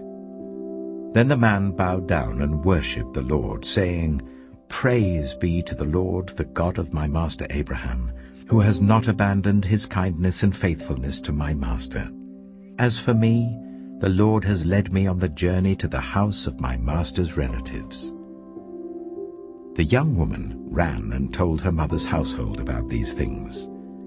Now Rebekah had a brother named Laban, and he hurried out to the man at the spring. As soon as he had seen the nose ring and the bracelets on his sister's arms, and had heard Rebekah tell what the man had said to her, he went out to the man and found him standing by the camels near the spring. "Come, you who are blessed by the Lord," he said. "Why are you standing out here? I have prepared the house and a place for the camels." So the man went to the house, and the camels were unloaded. Straw and fodder were brought for the camels, and water for him and his men to wash their feet. Then food was set before him. But he said, "I will not eat until I have told you what I have to say." "Then tell us," Laban said. So he said, "I am Abraham's servant. The Lord has blessed my master abundantly, and he has become wealthy. He has given him sheep and cattle, silver and gold, male and female servants, and camels and donkeys. My master's wife, Sarah, has borne him a son in her old age, and he has given him everything he owns. And my master made me swear an oath, and said, "You must not get a wife for my son from the daughters of the Canaanites in whose land I live, but go to my father's family, to my own clan, and get a wife for my son." Then I asked my master, "What if the woman will not come back with me?" He replied, "The Lord before whom I have walked faithfully will send his angel with you and make your journey a success, so that you can get a wife for my son from my own clan and from my father's family. You will be released from my oath if, when you go to my clan, they refuse to give her to you. Then you will be released from my oath." When I came to the spring today, I said, "Lord, God of my master Abraham, if you will, please grant success to the journey on which I have come. See, I am standing beside this spring. If a young woman comes out to draw water, and I say to her, 'Please let me drink a little water from your jar,' and if she says to me, 'Drink, and I'll draw water for your camels too,' let her be the one the Lord has chosen for my master's son." Before I finished praying in my heart, Rebekah came out with her jar on her shoulder. She went down to the spring and drew water, and I said to her, "Please give me a drink." She quickly lowered her jar from her shoulder and said, "Drink, and I'll water your camels too." So I drank, and she watered the camels also. I asked her, "Whose daughter are you?" She said, "The daughter of Bethuel, son of Nahor, whom Milcah bore to him." Then I put the ring in her nose and the bracelets on her arms, and I bowed down and worshipped the Lord. I praised the Lord, the God of my master Abraham, who had led me on the right road to get the granddaughter of my master's brother for his son.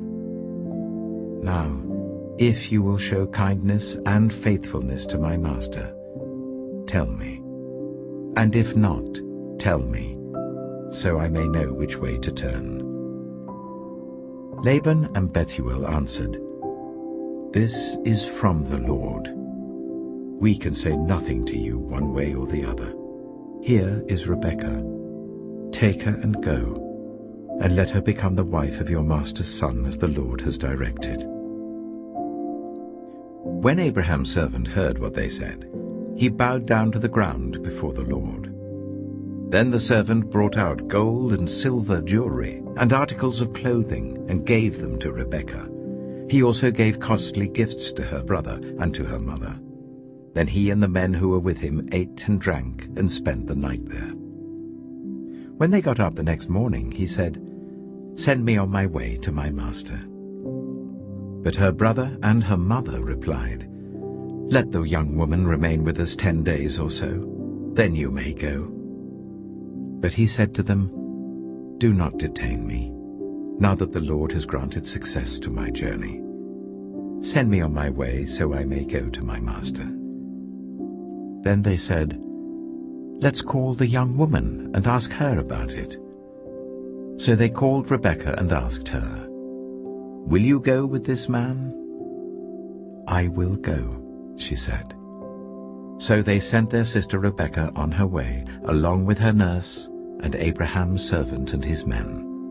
And they blessed Rebekah and said to her, "Our sister, may you increase to thousands upon thousands.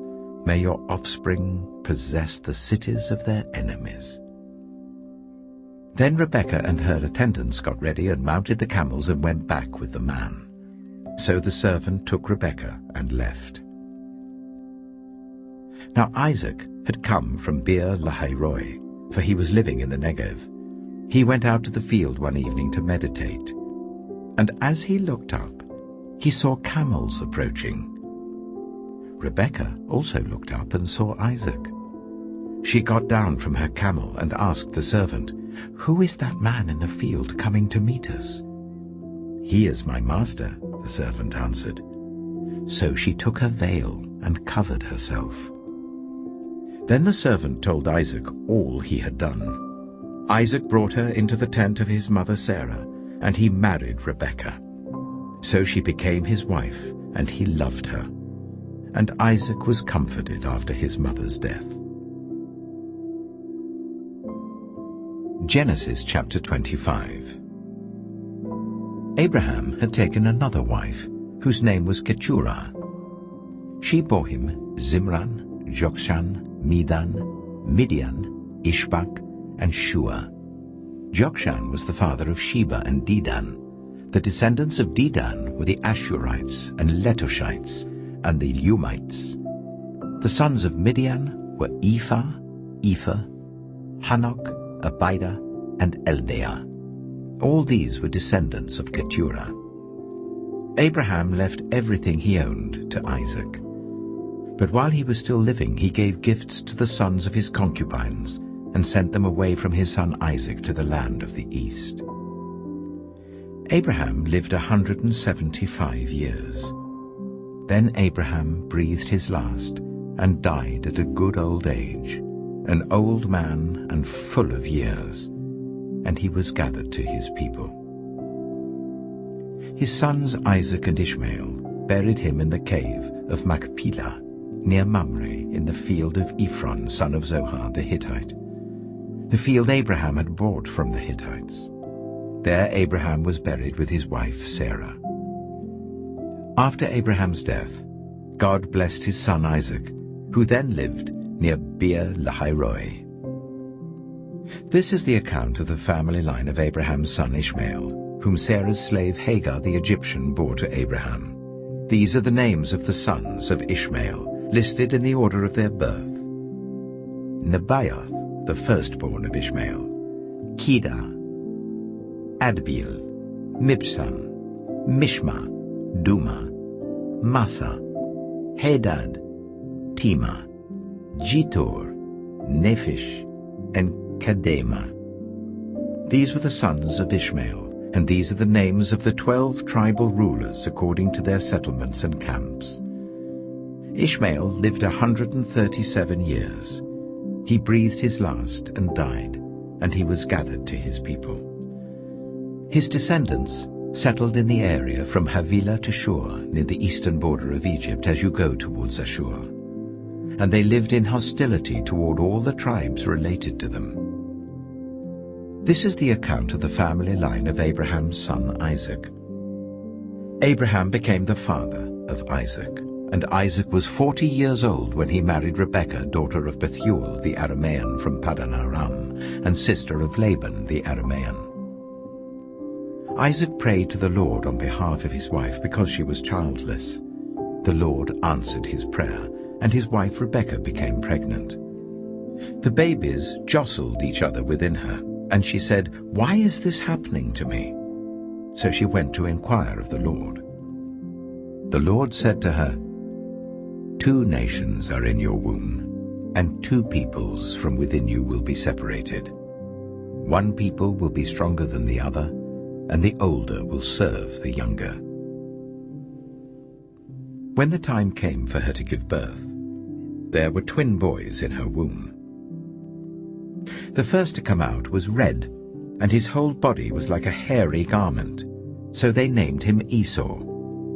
After this his brother came out, with his hand grasping Esau's heel, so he was named Jacob.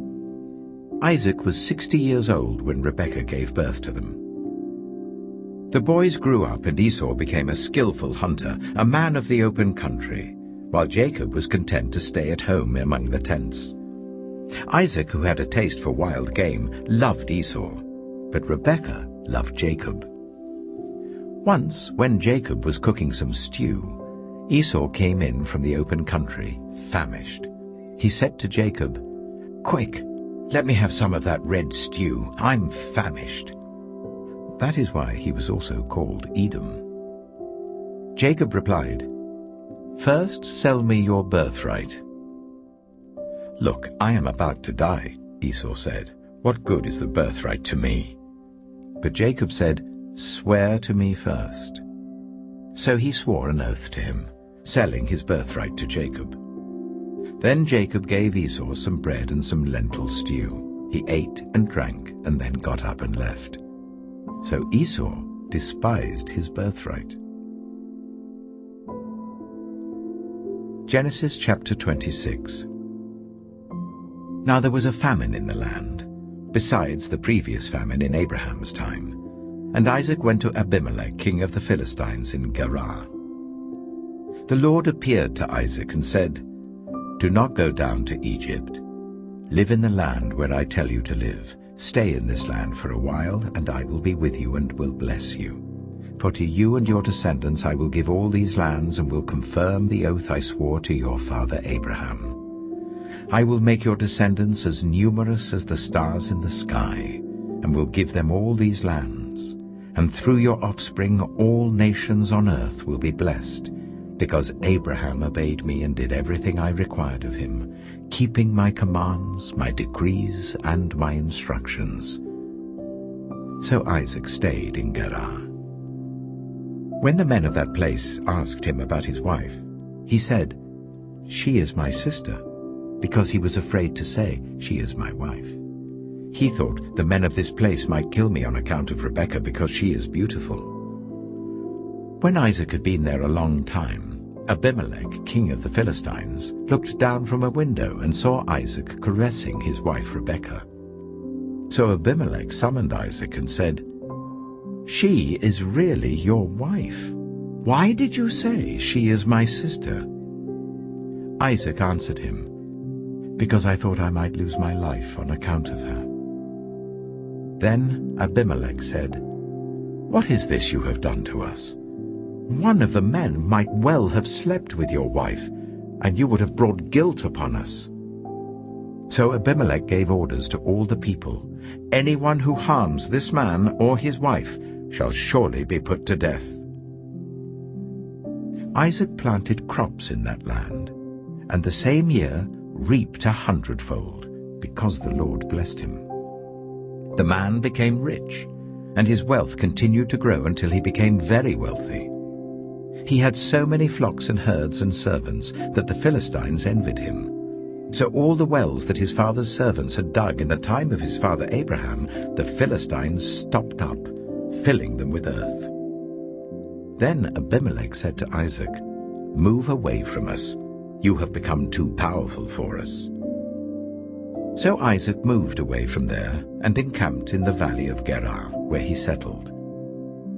Isaac reopened the wells that had been dug in the time of his father Abraham, which the Philistines had stopped up after Abraham died, and he gave them the same names his father had given them.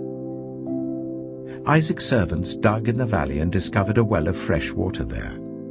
But the herdsmen of Gerar quarreled with those of Isaac and said, "The water is ours." So he named the well Esek, because they disputed with him. Then they dug another well, but they quarreled over that one also. So he named it Sitnah. He moved from there and dug another well, and no one quarreled over it. He named it Rehoboth, saying, "Now the Lord has given us room, and we will flourish in the land." From there he went up to Beersheba. That night the Lord appeared to him and said, "I am the God of your father Abraham. Do not be afraid, for I am with you.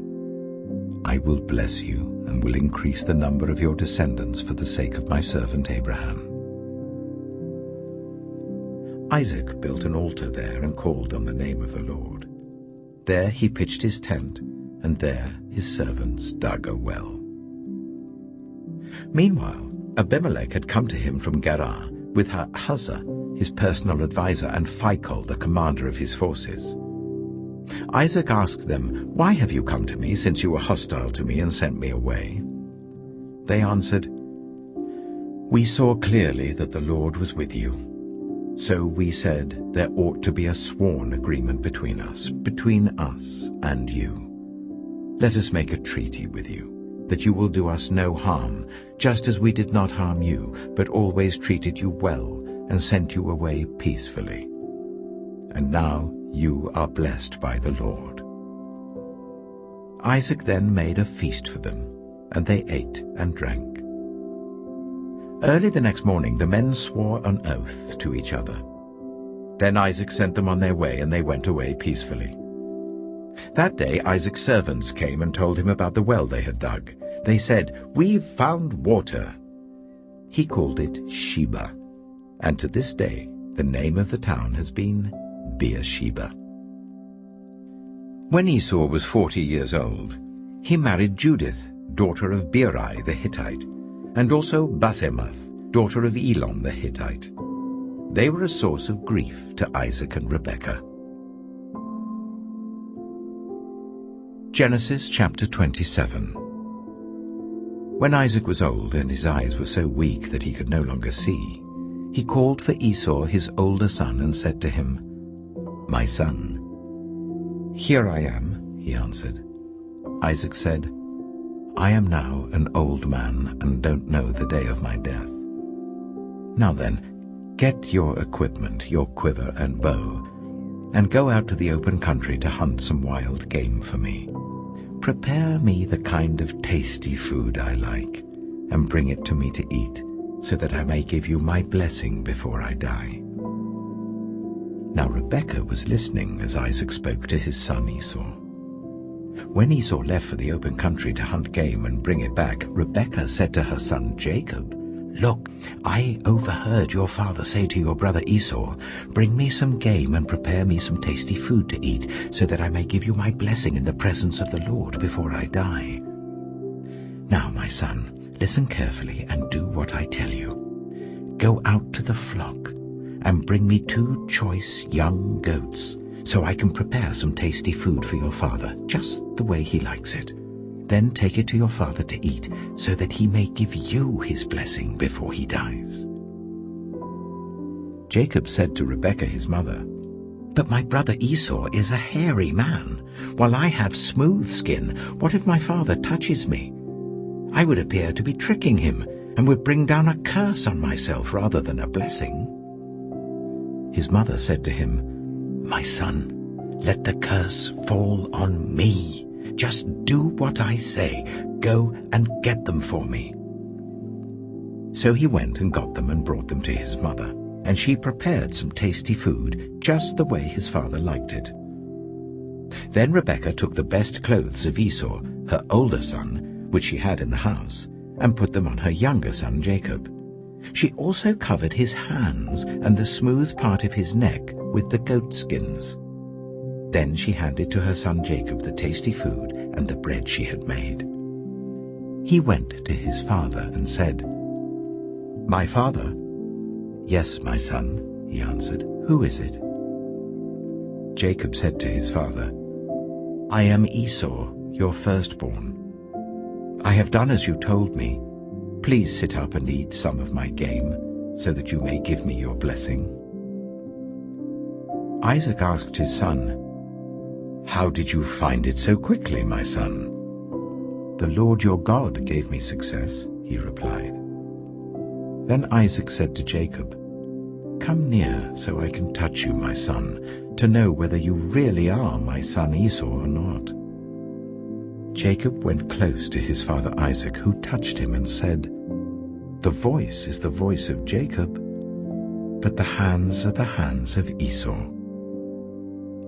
He did not recognize him, for his hands were hairy like those of his brother Esau, so he proceeded to bless him. "Are you really my son Esau?" he asked. "I am," he replied. Then he said, "My son, bring me some of your game to eat, so that I may give you my blessing." Jacob brought it to him, and he ate, and he brought some wine, and he drank. Then his father Isaac said to him, "Come here, my son, and kiss me." So he went to him and kissed him. When Isaac caught the smell of his clothes, he blessed him and said, "Ah, the smell of my son is like the smell of a field that the Lord has blessed. May God give you heaven's dew and earth's richness, an abundance of grain and new wine. May nations serve you and peoples bow down to you. Be Lord over your brothers, and may the sons of your mother bow down to you. May those who curse you be cursed, and those who bless you be blessed." After Isaac finished blessing him, and Jacob had scarcely left his father's presence, his brother Esau came in from hunting. He too prepared some tasty food and brought it to his father. Then he said to him, "My father, please sit up and eat some of my game, so that you may give me your blessing." His father Isaac asked him, "Who are you?" "I am your son," he answered, "your firstborn, Esau." Isaac trembled violently and said, "Who was it, then, that hunted game and brought it to me? I ate it just before you came, and I blessed him, and indeed he will be blessed." When Esau heard his father's words, he burst out with a loud and bitter cry, and said to his father, "Bless me, me too, my father." But he said, "Your brother came deceitfully and took your blessing." Esau said, "Isn't he rightly named Jacob? This is the second time he has taken advantage of me. He took my birthright, and now he's taken my blessing." Then he asked, "Haven't you reserved any blessing for me?" Isaac answered Esau, "I have made him lord over you, and have made all his relatives his servants, and I have sustained him with grain and new wine. So what can I possibly do for you, my son?" Esau said to his father, "Do you only have one blessing, my father? Bless me too, my father." Then Esau wept aloud. His father Isaac answered him, "Your dwelling will be away from the earth's richness, away from the dew of heaven above. You will live by the sword, and you will serve your brother. But when you grow restless, you will throw his yoke from off your neck." Esau held a grudge against Jacob because of the blessing his father had given him. He said to himself, "The days of mourning for my father are near. Then I will kill my brother Jacob." When Rebekah was told what her older son Esau had said, she sent for her younger son Jacob and said to him, "Your brother Esau is planning to avenge himself by killing you. Now then, my son, do what I say. Flee at once to my brother Laban in Haran. Stay with him for a while until your brother's fury subsides. When your brother is no longer angry with you and forgets what you did to him, I'll send word for you to come back from there. Why should I lose both of you in one day?" Then Rebekah said to Isaac, "I'm disgusted with living because of these Hittite women. If Jacob takes a wife from among the women of this land, from Hittite women like these, my life will not be worth living." Genesis chapter 28. So Isaac called for Jacob and blessed him. Then he commanded him, "Do not marry a Canaanite woman. Go at once to Paddan Aram, to the house of your mother's father Bethuel. Take a wife for yourself there from among the daughters of Laban, your mother's brother. May God Almighty bless you and make you fruitful and increase your numbers, until you become a community of peoples. May he give you and your descendants the blessing given to Abraham, so that you may take possession of the land where you now reside as a foreigner, the land God gave to Abraham." Then Isaac sent Jacob on his way, and he went to Paddan Aram, to Laban son of Bethuel the Aramean, the brother of Rebekah, who was the mother of Jacob and Esau. Now Esau learned that Isaac had blessed Jacob and had sent him to Paddan Aram to take a wife from there, and that when he blessed him he commanded him, "Do not marry a Canaanite woman," and that Jacob had obeyed his father and mother and had gone to Paddan Aram. Esau then realized how displeasing the Canaanite women were to his father Isaac. So he went to Ishmael and married Mahalath, the sister of Nebaioth, and daughter of Ishmael, son of Abraham, in addition to the wives he already had. Jacob left Beersheba and set out for Haran. When he reached a certain place, he stopped for the night because the sun had set. Taking one of the stones there, he put it under his head and lay down to sleep. He had a dream. in which he saw a stairway resting on the earth with its top reaching to heaven, and the angels of God were ascending and descending on it. There above it stood the Lord, and he said, I am the Lord, the God of your father Abraham and the God of Isaac. I will give you and your descendants the land on which you are lying. Your descendants will be like the dust of the earth, and you will spread out to the west and to the east, to the north and to the south. All peoples on earth will be blessed through you and your offspring. I am with you and will watch over you wherever you go, and I will bring you back to this land. I will not leave you until I have done what I have promised you. When Jacob awoke from his sleep, he thought, Surely the Lord is in this place, and I was not aware of it. He was afraid and said, How awesome is this place! This is none other than the house of God. This is the gate of heaven. Early the next morning, Jacob took the stone he had placed under his head and set it up as a pillar and poured oil on top of it. He called that place Bethel, though the city used to be called Luz. Then Jacob made a vow, saying, If God will be with me and will watch over me on this journey I am taking, and will give me food to eat and clothes to wear, so that I return safely to my father's household, then the Lord will be my God. And this stone that I have set up as a pillar will be God's house, and of all that you give me, I will give you a tenth. Genesis chapter 29.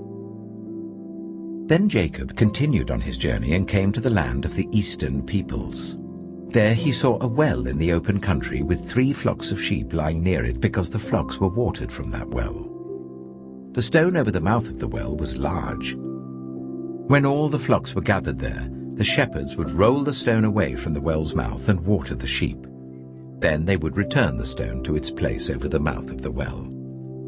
Jacob asked the shepherds, My brothers, where are you from? We're from Haran, they replied. He said to them, Do you know Laban, Nahor's grandson? Yes, we know him, they answered.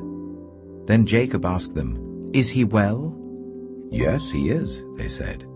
And here comes his daughter Rachel with the sheep. Look, he said, the sun is still high. It is not time for the flocks to be gathered. Water the sheep and take them back to pasture. We can't, they replied, until all the flocks are gathered and the stone has been rolled away from the mouth of the well. Then we will water the sheep. While he was still talking with them, Rachel came with her father's sheep, for she was a shepherd. When Jacob saw Rachel, daughter of his uncle Laban, and Laban's sheep, he went over and rolled the stone away from the mouth of the well and watered his uncle's sheep. Then Jacob kissed Rachel and began to weep aloud. He had told Rachel that he was a relative of her father and a son of Rebekah. So she ran and told her father. As soon as Laban heard the news about Jacob, his sister's son, he hurried to meet him. He embraced him and kissed him and brought him to his home. And there Jacob told him all these things. Then Laban said to him, You are my own flesh and blood. After Jacob had stayed with him for a whole month, Laban said to him, Just because you're a relative of mine, should you work for me for nothing? Tell me what your wages should be. Now Laban had 2 daughters. The name of the older was Leah, and the name of the younger was Rachel. Leah had weak eyes, but Rachel had a lovely figure and was beautiful. Jacob was in love with Rachel and said, I'll work for you 7 years in return for your younger daughter Rachel. Laban said, It's better that I give her to you than to some other man. Stay here with me. So Jacob served 7 years to get Rachel, but they seemed like only a few days to him because of his love for her. Then Jacob said to Laban, Give me my wife. My time is completed, and I want to make love to her. So Laban brought together all the people of the place and gave a feast. But when evening came, he took his daughter Leah and brought her to Jacob, and Jacob made love to her. And Laban gave his servant Zilpah to his daughter as her attendant. When morning came, there was Leah. So Jacob said to Laban, "What is this you have done to me? I served you for Rachel, didn't I? Why have you deceived me?" Laban replied, "It is not our custom here to give the younger daughter in marriage before the older one. Finish this daughter's bridal week. Then we will give you the younger one also in return for another 7 years of work." And Jacob did so.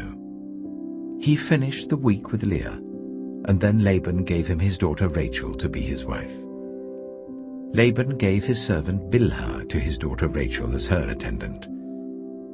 Jacob made love to Rachel also, and his love for Rachel was greater than his love for Leah, and he worked for Laban another 7 years.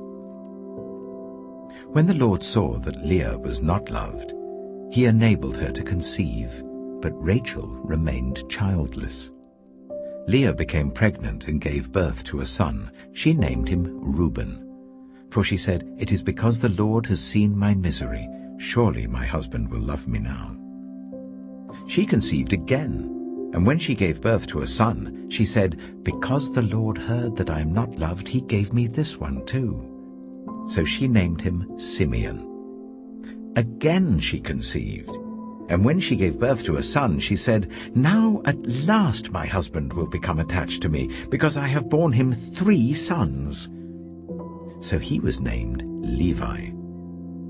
She conceived again, and when she gave birth to a son, she said, "This time I will praise the Lord."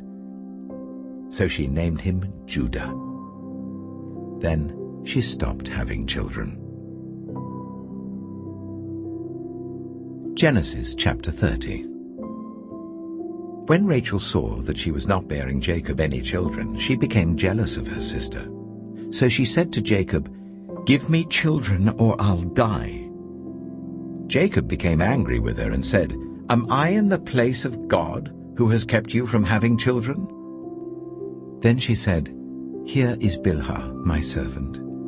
Sleep with her, so that she can bear children for me, and I too can build a family through her." So she gave him her servant Bilhah as a wife.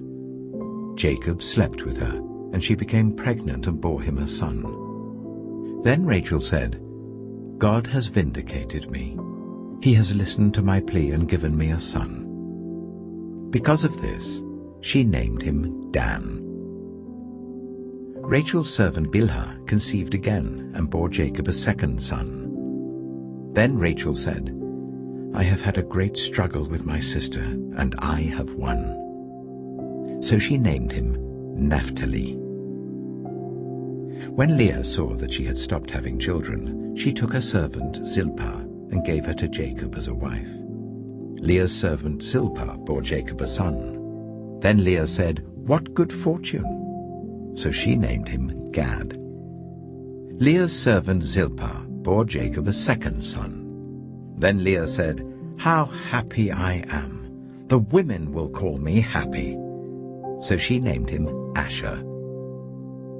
During wheat harvest, Reuben went out into the fields and found some mandrake plants, which he brought to his mother Leah. Rachel said to Leah, "Please give me some of your son's mandrakes." But she said to her, "Wasn't it enough that you took away my husband? Will you take my son's mandrakes too?" "Very well," Rachel said. "He can sleep with you tonight in return for your son's mandrakes." So when Jacob came in from the fields that evening, Leah went out to meet him. "You must sleep with me," she said. "I have hired you with my son's mandrakes." So he slept with her that night. God listened to Leah, and she became pregnant and bore Jacob a 5th son. Then Leah said, "God has rewarded me for giving my servant to my husband." So she named him Issachar. Leah conceived again and bore Jacob a 6th son. Then Leah said, "God has presented me with a precious gift. This time my husband will treat me with honor because I have borne him 6 sons." So she named him Zebulun. Sometime later she gave birth to a daughter and named her Dinah. Then God remembered Rachel. He listened to her and enabled her to conceive. She became pregnant and gave birth to a son, and said, "God has taken away my disgrace." She named him Joseph, and said, "May the Lord add to me another son." After Rachel gave birth to Joseph, Jacob said to Laban, "Send me on my way so I can go back to my own homeland. Give me my wives and children for whom I have served you, and I will be on my way. You know how much work I've done for you." But Laban said to him, "If I have found favor in your eyes, please stay. I have learned by divination that the Lord has blessed me because of you." He added, "Name your wages, and I will pay them." Jacob said to him, "You know how I have worked for you, and how your livestock has fared under my care. The little you had before I came has increased greatly, and the Lord has blessed you wherever I have been. But now, when may I do something for my own household?" "What shall I give you?" he asked. "Don't give me anything," Jacob replied. "But if you will do this one thing for me, I will go on tending your flocks and watching over them. Let me go through all your flocks today and remove from them every speckled or spotted sheep, every dark-colored lamb, and every spotted or speckled goat. They will be my wages. And my honesty will testify for me in the future, whenever you check on the wages you have paid me. Any goat in my possession that is not speckled or spotted, or any lamb that is not dark-colored, will be considered stolen." "Agreed," said Laban. "Let it be as you have said." That same day he removed all the male goats that were streaked or spotted, and all the speckled or spotted female goats, all that had white on them, and all the dark-colored lambs, and he placed them in the care of his sons. Then he put a 3-day journey between himself and Jacob, while Jacob continued to tend the rest of Laban's flocks. Jacob, however, took fresh-cut branches from poplar, almond, and plane trees, and made white stripes on them by peeling the bark and exposing the white inner wood of the branches. Then he placed the peeled branches in all the watering troughs, so that they would be directly in front of the flocks when they came to drink. When the flocks were in heat and came to drink, they mated in front of the branches, and they bore young that was streaked or speckled or spotted. Jacob set apart the young of the flock by themselves, but made the rest face the streaked and dark-colored animals that belonged to Laban. Thus he made separate flocks for himself, and did not put them with Laban's animals. Whenever the stronger females were in heat, Jacob would place the branches in the troughs in front of the animals, so that they would mate near the branches. But if the animals were weak, he would not place them there. So the weak animals went to Laban, and the strong ones went to Jacob. In this way the man grew exceedingly prosperous, and came to own large flocks and female and male servants, and camels and donkeys. Genesis chapter 31. Jacob heard that Laban's sons were saying, "Jacob has taken everything our father owned, and has gained all this wealth from what belonged to our father." And Jacob noticed that Laban's attitude toward him was not what it had been. Then the Lord said to Jacob, "Go back to the land of your fathers and to your relatives, and I will be with you." So Jacob sent word to Rachel and Leah to come out to the fields where his flocks were. He said to them, "I see that your father's attitude towards me is not what it was before, but the God of my father has been with me. You know that I've worked for your father with all my strength. Yet your father has cheated me by changing my wages 10 times. However, God has not allowed him to harm me. If he said, the speckled ones will be your wages." Then all the flocks gave birth to speckled young. And if he said, "The streaked ones will be your wages," then all the flocks bore streaked young. So God has taken away your father's livestock and has given them to me. In breeding season I once had a dream, in which I looked up and saw that the male goats mating with the flock were streaked, speckled, or spotted. The angel of God said to me in the dream, "Jacob." I answered, "Here I am." And he said, "Look up and see that all the male goats mating with the flock are streaked, speckled, or spotted, for I have seen all that Laban has been doing to you. I am the God of Bethel, where you anointed a pillar and where you made a vow to me. Now leave this land at once and go back to your native land." Then Rachel and Leah replied, "Do we still have any share in the inheritance of our father's estate? Does he not regard us as foreigners? Not only has he sold us, but he has used up what was paid for us. Surely all the wealth that God took away from our father belongs to us and our children. So do whatever God has told you." Then Jacob put his children and his wives on camels, and he drove all his livestock ahead of him along with all the goods he had accumulated in Paddan Aram, to go to his father Isaac in the land of Canaan. When Laban had gone to shear his sheep, Rachel stole her father's household gods. Moreover, Jacob deceived Laban the Aramean by not telling him he was running away. So he fled with all he had, crossed the Euphrates River, and headed for the hill country of Gilead. On the third day, Laban was told that Jacob had fled. Taking his relatives with him, he pursued Jacob for 7 days and caught up with him in the hill country of Gilead. Then God came to Laban the Aramean in a dream at night and said to him, "Be careful not to say anything to Jacob, either good or bad." Jacob had pitched his tent in the hill country of Gilead when Laban overtook him, and Laban and his relatives camped there too. Then Laban said to Jacob, "What have you done? You've deceived me, and you've carried off my daughters like captives in war.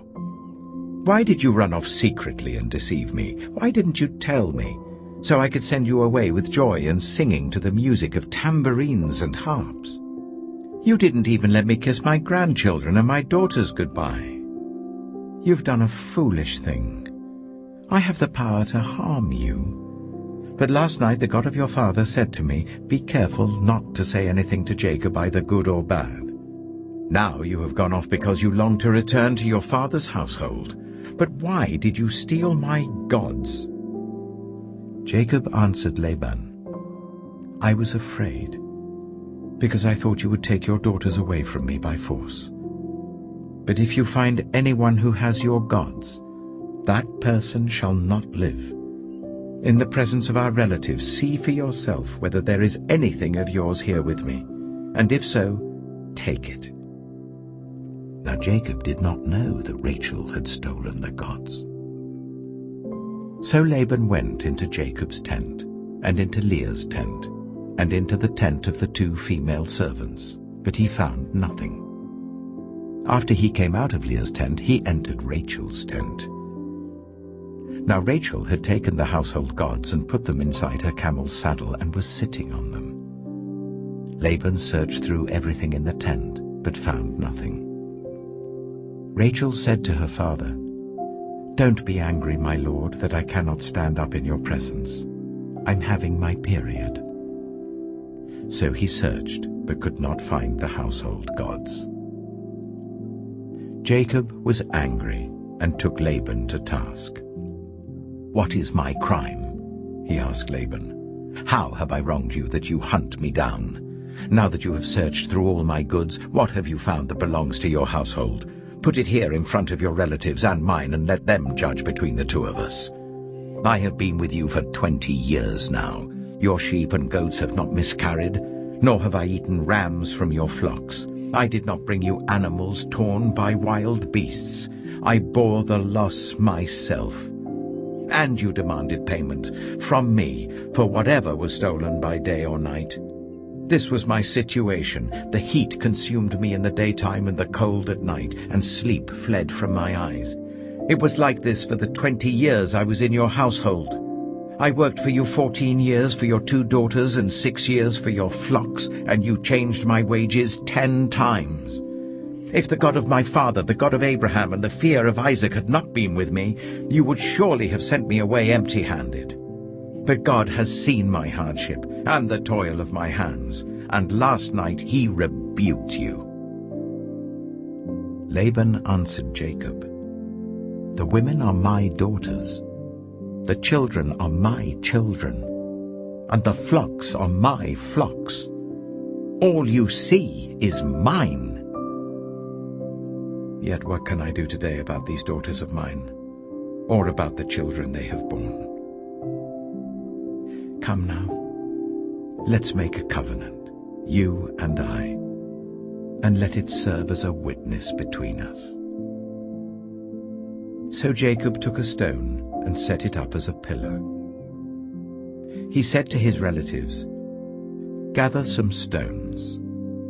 So they took stones and piled them in a heap, and they ate there by the heap. Laban called it Jegar-sahadutha, and Jacob called it Gilead. Laban said, "This heap is a witness between you and me today." That is why it was called Gilead. It was also called Mizpah, because he said, "May the Lord keep watch between you and me when we are away from each other. If you ill-treat my daughters, or if you take any wives besides my daughters, even though no one is with us, remember that God is a witness between you and me." Laban also said to Jacob, "Here is this heap, and here is the pillar I have set up between you and me. This heap is a witness, and this pillar is a witness, that I will not go past this heap to your side to harm you, and that you will not go past this heap and pillar to my side to harm me. May the God of Abraham and the God of Nahor, the God of their father, judge between us." So Jacob took an oath in the name of the fear of his father Isaac. He offered a sacrifice there in the hill country and invited his relatives to a meal. After they had eaten, they spent the night there. Early the next morning, Laban kissed his grandchildren and his daughters and blessed them. Then he left and returned home. Genesis chapter 32. Jacob also went on his way, and the angels of God met him. When Jacob saw them, he said, "This is the camp of God." So he named that place Mahanaim. Jacob sent messengers ahead of him to his brother Esau in the land of Seir, the country of Edom. He instructed them, "This is what you are to say to my lord Esau. Your servant Jacob says, I have been staying with Laban and have remained there till now. I have cattle and donkeys, sheep and goats, male and female servants. Now I am sending this message to my lord, that I may find favor in your eyes." When the messengers returned to Jacob, they said, "We went to your brother Esau, and now he is coming to meet you, and 400 men are with him." In great fear and distress, Jacob divided the people who were with him into 2 groups, and the flocks and herds and camels as well. He thought, if Esau comes and attacks one group, the group that is left may escape. Then Jacob prayed, "O God of my father Abraham, God of my father Isaac, Lord, you who said to me, 'Go back to your country and your relatives, and I will make you prosper.' I am unworthy of all the kindness and faithfulness you have shown your servant. I had only my staff when I crossed this Jordan, but now I have become 2 camps. Save me, I pray, from the hand of my brother Esau, for I am afraid he will come and attack me, and also the mothers with their children. But you have said, I will surely make you prosper, and will make your descendants like the sand of the sea, which cannot be counted." He spent the night there, and from what he had with him, he selected a gift for his brother Esau: 200 female goats and 20 male goats, 200 ewes and 20 rams, 30 female camels with their young, 40 cows and 10 bulls, and 20 female donkeys and 10 male donkeys. He put them in the care of his servants, each herd by itself, and said to his servants, "Go ahead of me, and keep some space between the herds." He instructed the one in the lead, "When my brother Esau meets you and asks, 'Who do you belong to and where are you going, and who owns all these animals in front of you?' then you are to say, 'They belong to your servant Jacob. They are a gift sent to my lord Esau, and he is coming behind us.'" He also instructed the second, the third, and all the others who followed the herds, "You are to say the same thing to Esau when you meet him, and be sure to say, 'Your servant Jacob is coming behind us.' For he thought, 'I will pacify him with these gifts I'm sending on ahead. Later, when I see him, perhaps he will receive me.' So Jacob's gifts went on ahead of him, but he himself spent the night in the camp. That night Jacob got up and took his 2 wives, his 2 female servants, and his 11 sons, and crossed the ford of the Jabbok. After he had sent them across the stream, he sent over all his possessions. So Jacob was left alone, and a man wrestled with him till daybreak. When the man saw that he could not overpower him, he touched the socket of Jacob's hip, so that his hip was wrenched as he wrestled with the man. Then the man said, "Let me go, for it is daybreak." But Jacob replied, "I will not let you go, unless you bless me." The man asked him, "What is your name?" "Jacob," he answered. Then the man said, "Your name will no longer be Jacob, but Israel, because you have struggled with God and with humans and have overcome." Jacob said, "Please tell me your name." But he replied, "Why do you ask my name?" Then he blessed him there. So Jacob called the place Peniel, saying, "It is because I saw God face to face, and yet my life was spared." The sun rose above him as he passed Peniel, and he was limping because of his hip. Therefore to this day the Israelites do not eat the tendon attached to the socket of the hip, because the socket of Jacob's hip was touched near the tendon. Genesis chapter 33. Jacob looked up, and there was Esau, coming with his 400 men. So he divided the children among Leah, Rachel, and the 2 female servants. He put the female servants and their children in front, Leah and her children next, and Rachel and Joseph in the rear. He himself went on ahead and bowed down to the ground 7 times as he approached his brother. But Esau ran to meet Jacob and embraced him. He threw his arms around his neck and kissed him, and they wept. Then Esau looked up and saw the women and children. "Who are these with you?" he asked.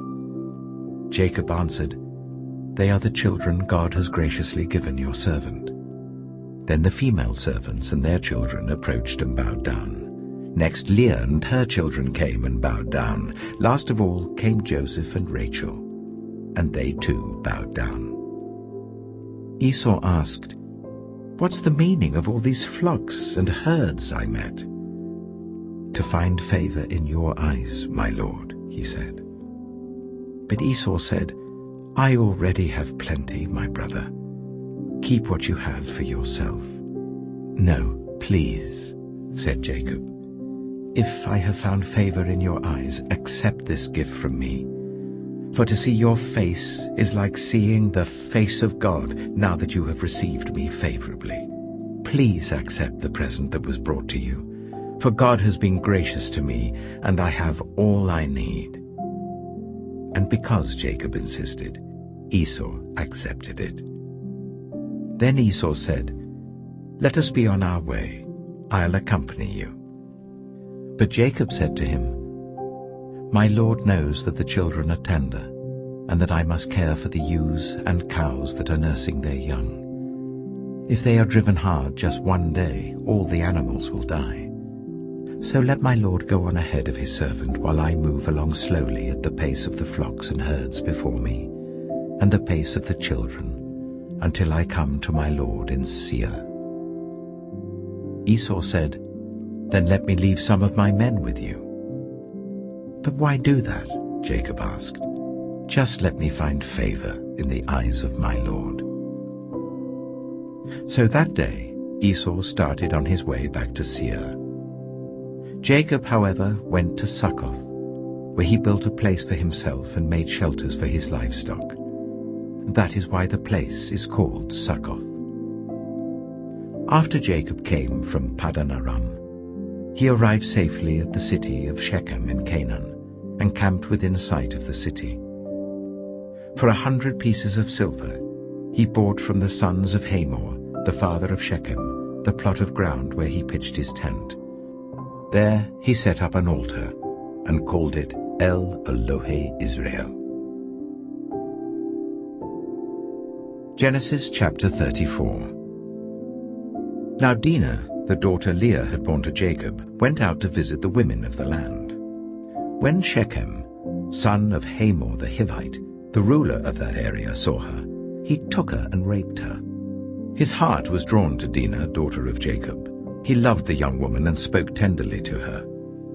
And Shechem said to his father Hamor, "Get me this girl as my wife." When Jacob heard that his daughter Dinah had been defiled, his sons were in the fields with his livestock, so he did nothing about it until they came home. Then Shechem's father Hamor went out to talk with Jacob. Meanwhile, Jacob's sons had come in from the fields as soon as they heard what had happened. They were shocked and furious, because Shechem had done an outrageous thing in Israel by sleeping with Jacob's daughter, a thing that should not be done. But Hamor said to them, "My son Shechem has his heart set on your daughter. Please give her to him as his wife. Intermarry with us. Give us your daughters and take our daughters for yourselves. You can settle among us. The land is open to you. Live in it, trade in it, and acquire property in it." Then Shechem said to Dinah's father and brothers, "Let me find favor in your eyes, and I will give you whatever you ask. Make the price for the bride and the gift I am to bring as great as you like, and I'll pay whatever you ask me. Only give me the young woman as my wife." Because their sister Dinah had been defiled, Jacob's sons replied deceitfully as they spoke to Shechem and his father Hamor. They said to them, "We can't do such a thing. We can't give our sister to a man who is not circumcised. That would be a disgrace to us. We will enter into an agreement with you on one condition only, that you become like us by circumcising all your males. Then we will give you our daughters and take your daughters for ourselves. We'll settle among you and become one people with you. But if you will not agree to be circumcised, we'll take our sister and go." Their proposal seemed good to Hamor and his son Shechem. The young man, who was the most honored of all his father's family, lost no time in doing what they said, because he was delighted with Jacob's daughter. So Hamor and his son Shechem went to the gate of their city to speak to the men of their city. "These men are friendly towards us," they said. "Let them live in our land and trade in it. The land has plenty of room for them. We can marry their daughters and they can marry ours. But the men will agree to live with us as one people only on the condition that our males be circumcised, as they themselves are.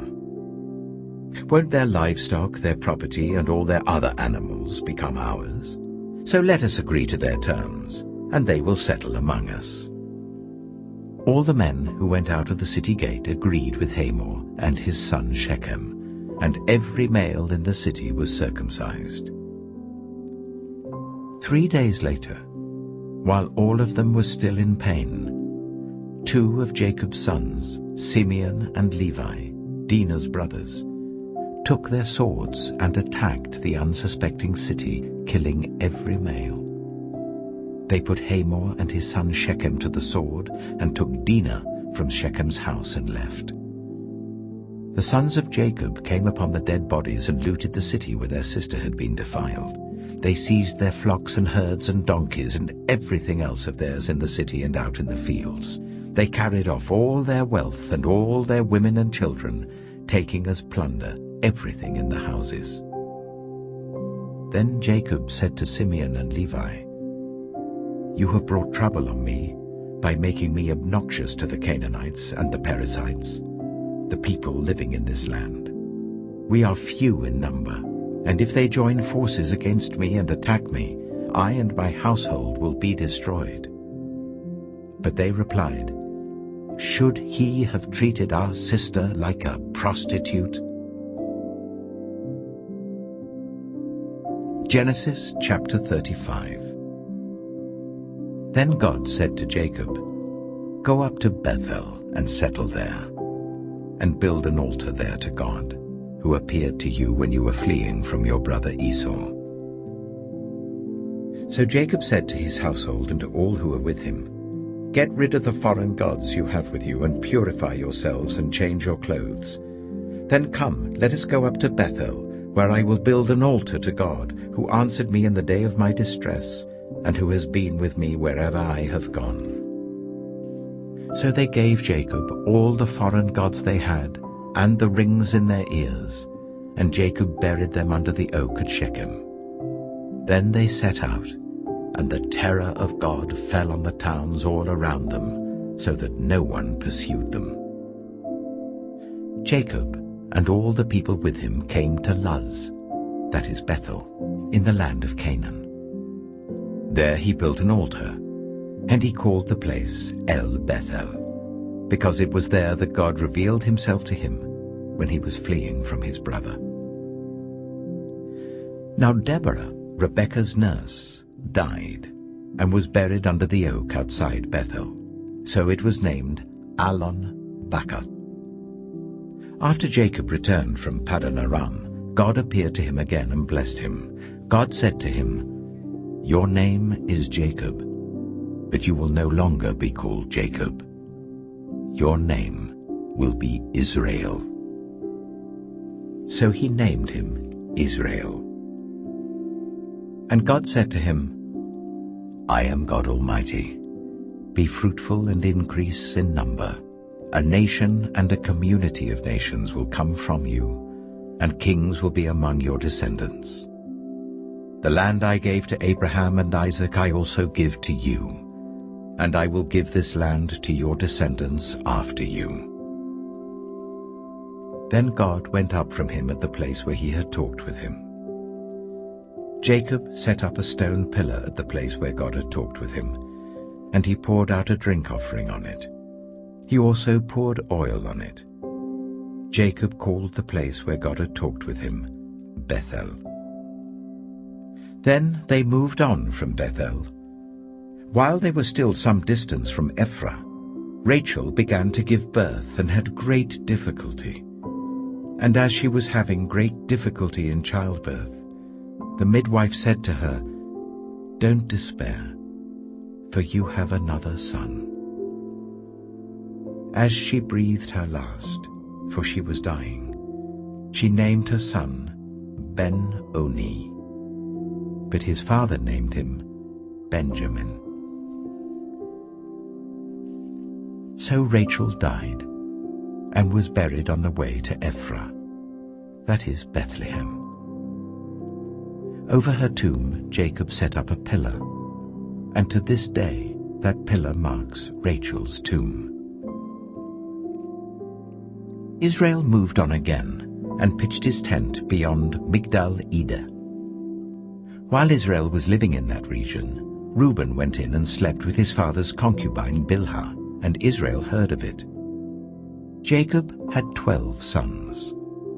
The sons of Leah: Reuben, the firstborn of Jacob, Simeon, Levi, Judah, Issachar, and Zebulun. The sons of Rachel: Joseph and Benjamin. The sons of Rachel's servant Bilhah: Dan and Naphtali. The sons of Leah's servant Zilpah: Gad and Asher. These were the sons of Jacob who were born to him in Paddan Aram.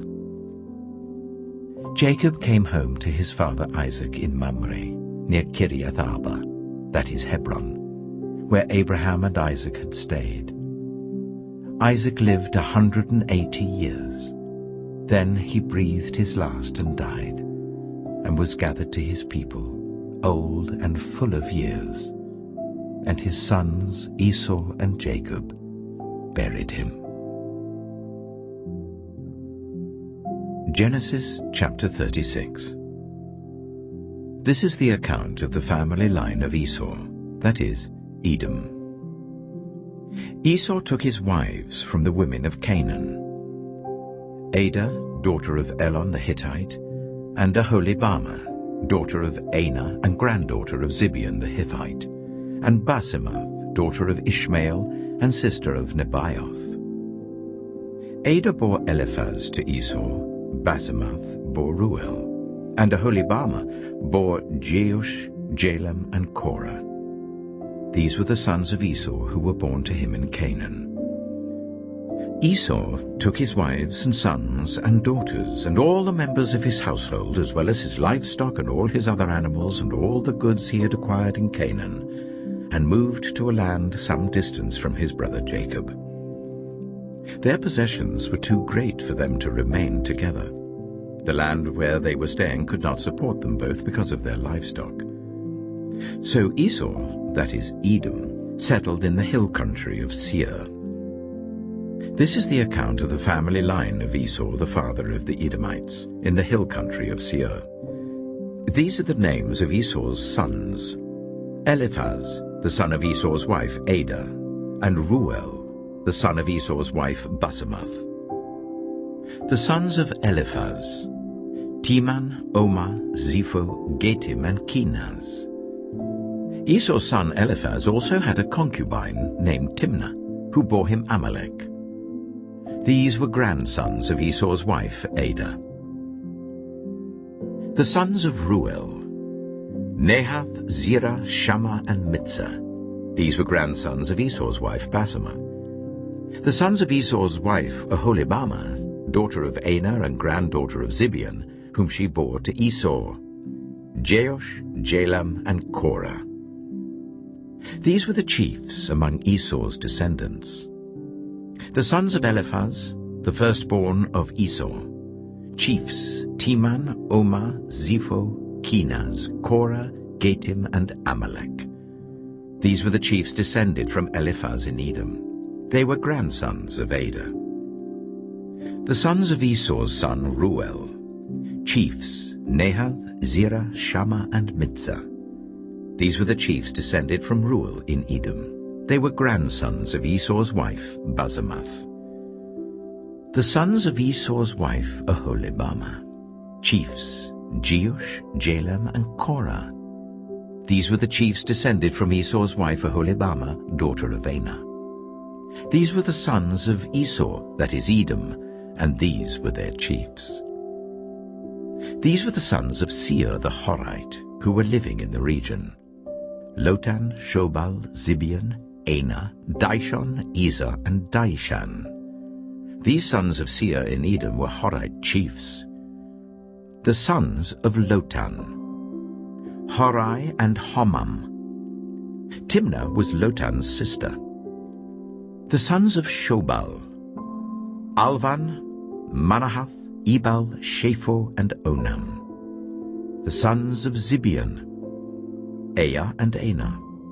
This is the Ana who discovered the hot springs in the desert while he was grazing the donkeys of his father Zibeon. The children of Ana, Dishon and Aholibama, daughter of Ana. The sons of Dishon, Hemdan, Eshban, Ithran, and Kiran. The sons of Ezer, Bilhan, Zevan, and Achan. The sons of Dishan, Az and Aran. These were the Horite chiefs: Lotan, Shobal, Zibeon, Ana, Dishon, Ezer, and Dishan. These were the Horite chiefs according to their divisions in the land of Seir. These were the kings who reigned in Edom before any Israelite king reigned. Bela, son of Beor, became king of Edom. His city was named Dinhabah. When Bela died, Jobab, son of Zerah from Bozrah, succeeded him as king.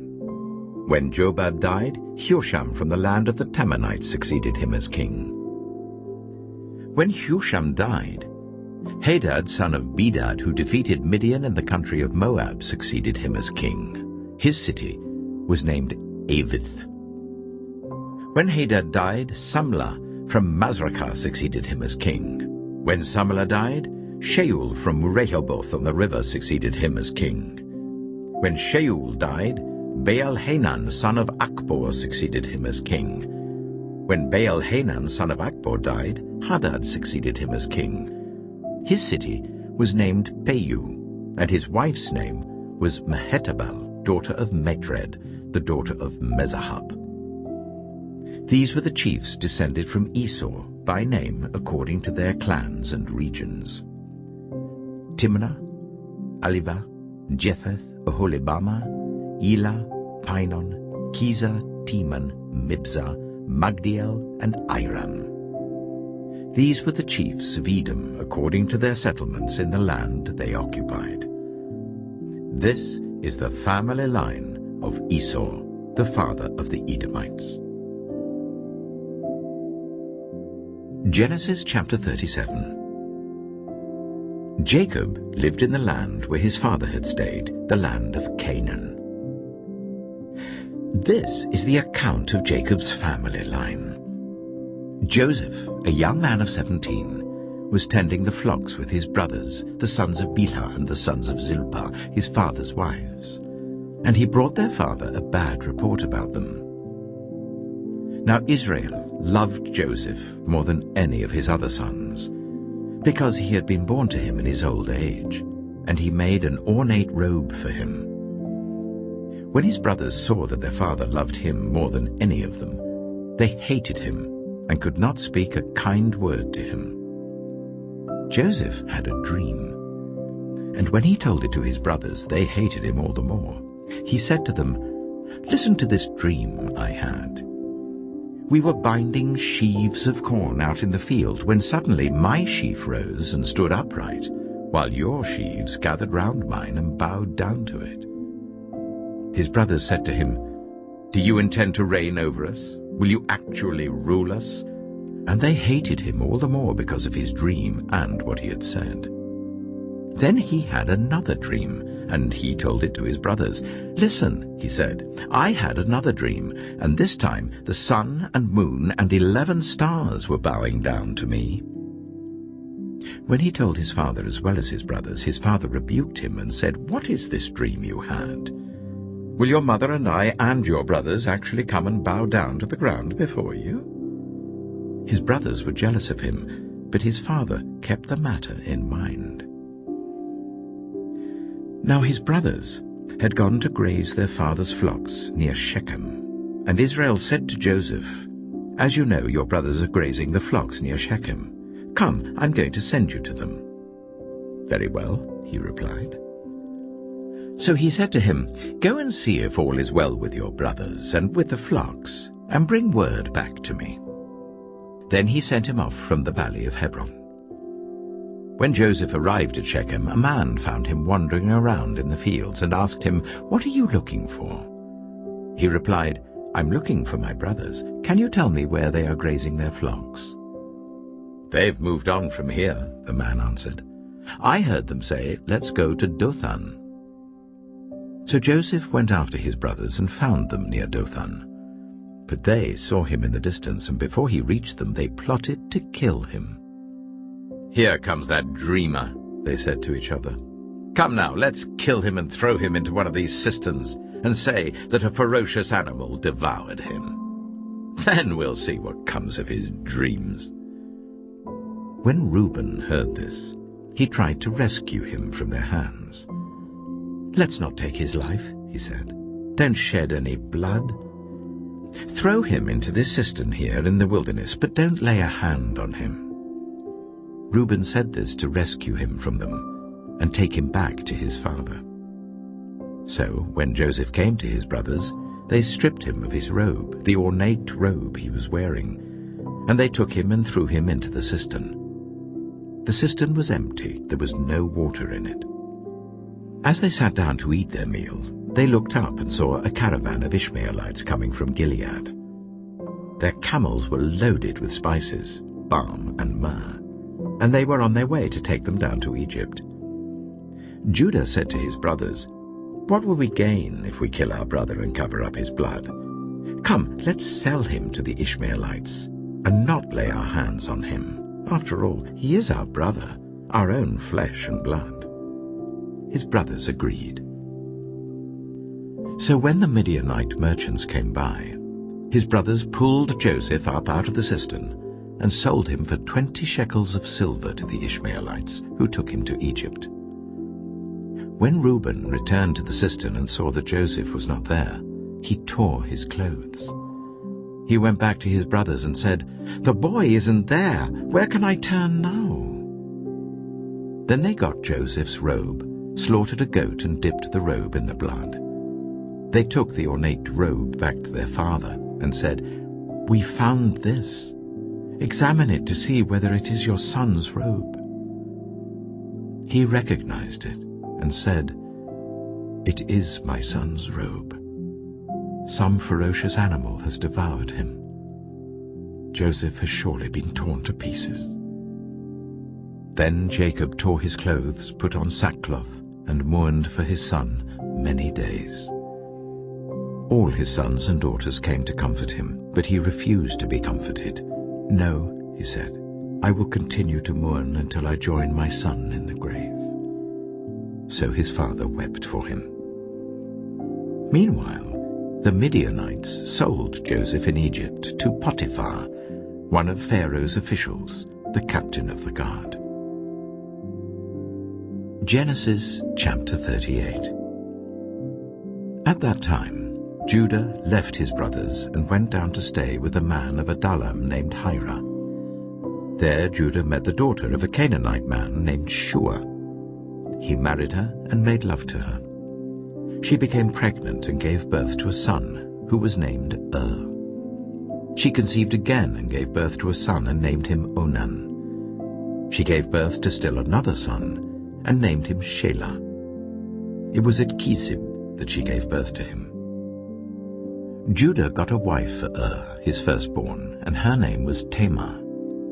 But Judah's firstborn, was wicked in the Lord's sight, so the Lord put him to death. Then Judah said to Onan, "Sleep with your brother's wife, and fulfill your duty to her as a brother-in-law to raise up offspring for your brother." But Onan knew that the child would not be his. So whenever he slept with his brother's wife, he spilled his semen on the ground to avoid providing offspring for his brother. What he did was wicked in the Lord's sight, so the Lord put him to death also. Judah then said to his daughter-in-law Tamar, "Live as a widow in your father's household until my son Shelah grows up." For he thought, he may die too, just like his brothers. So Tamar went to live in her father's household. After a long time, Judah's wife, the daughter of Shua, died. When Judah had recovered from his grief, he went up to Timnah to the men who were shearing his sheep, and his friend Hira the Adullamite went with him.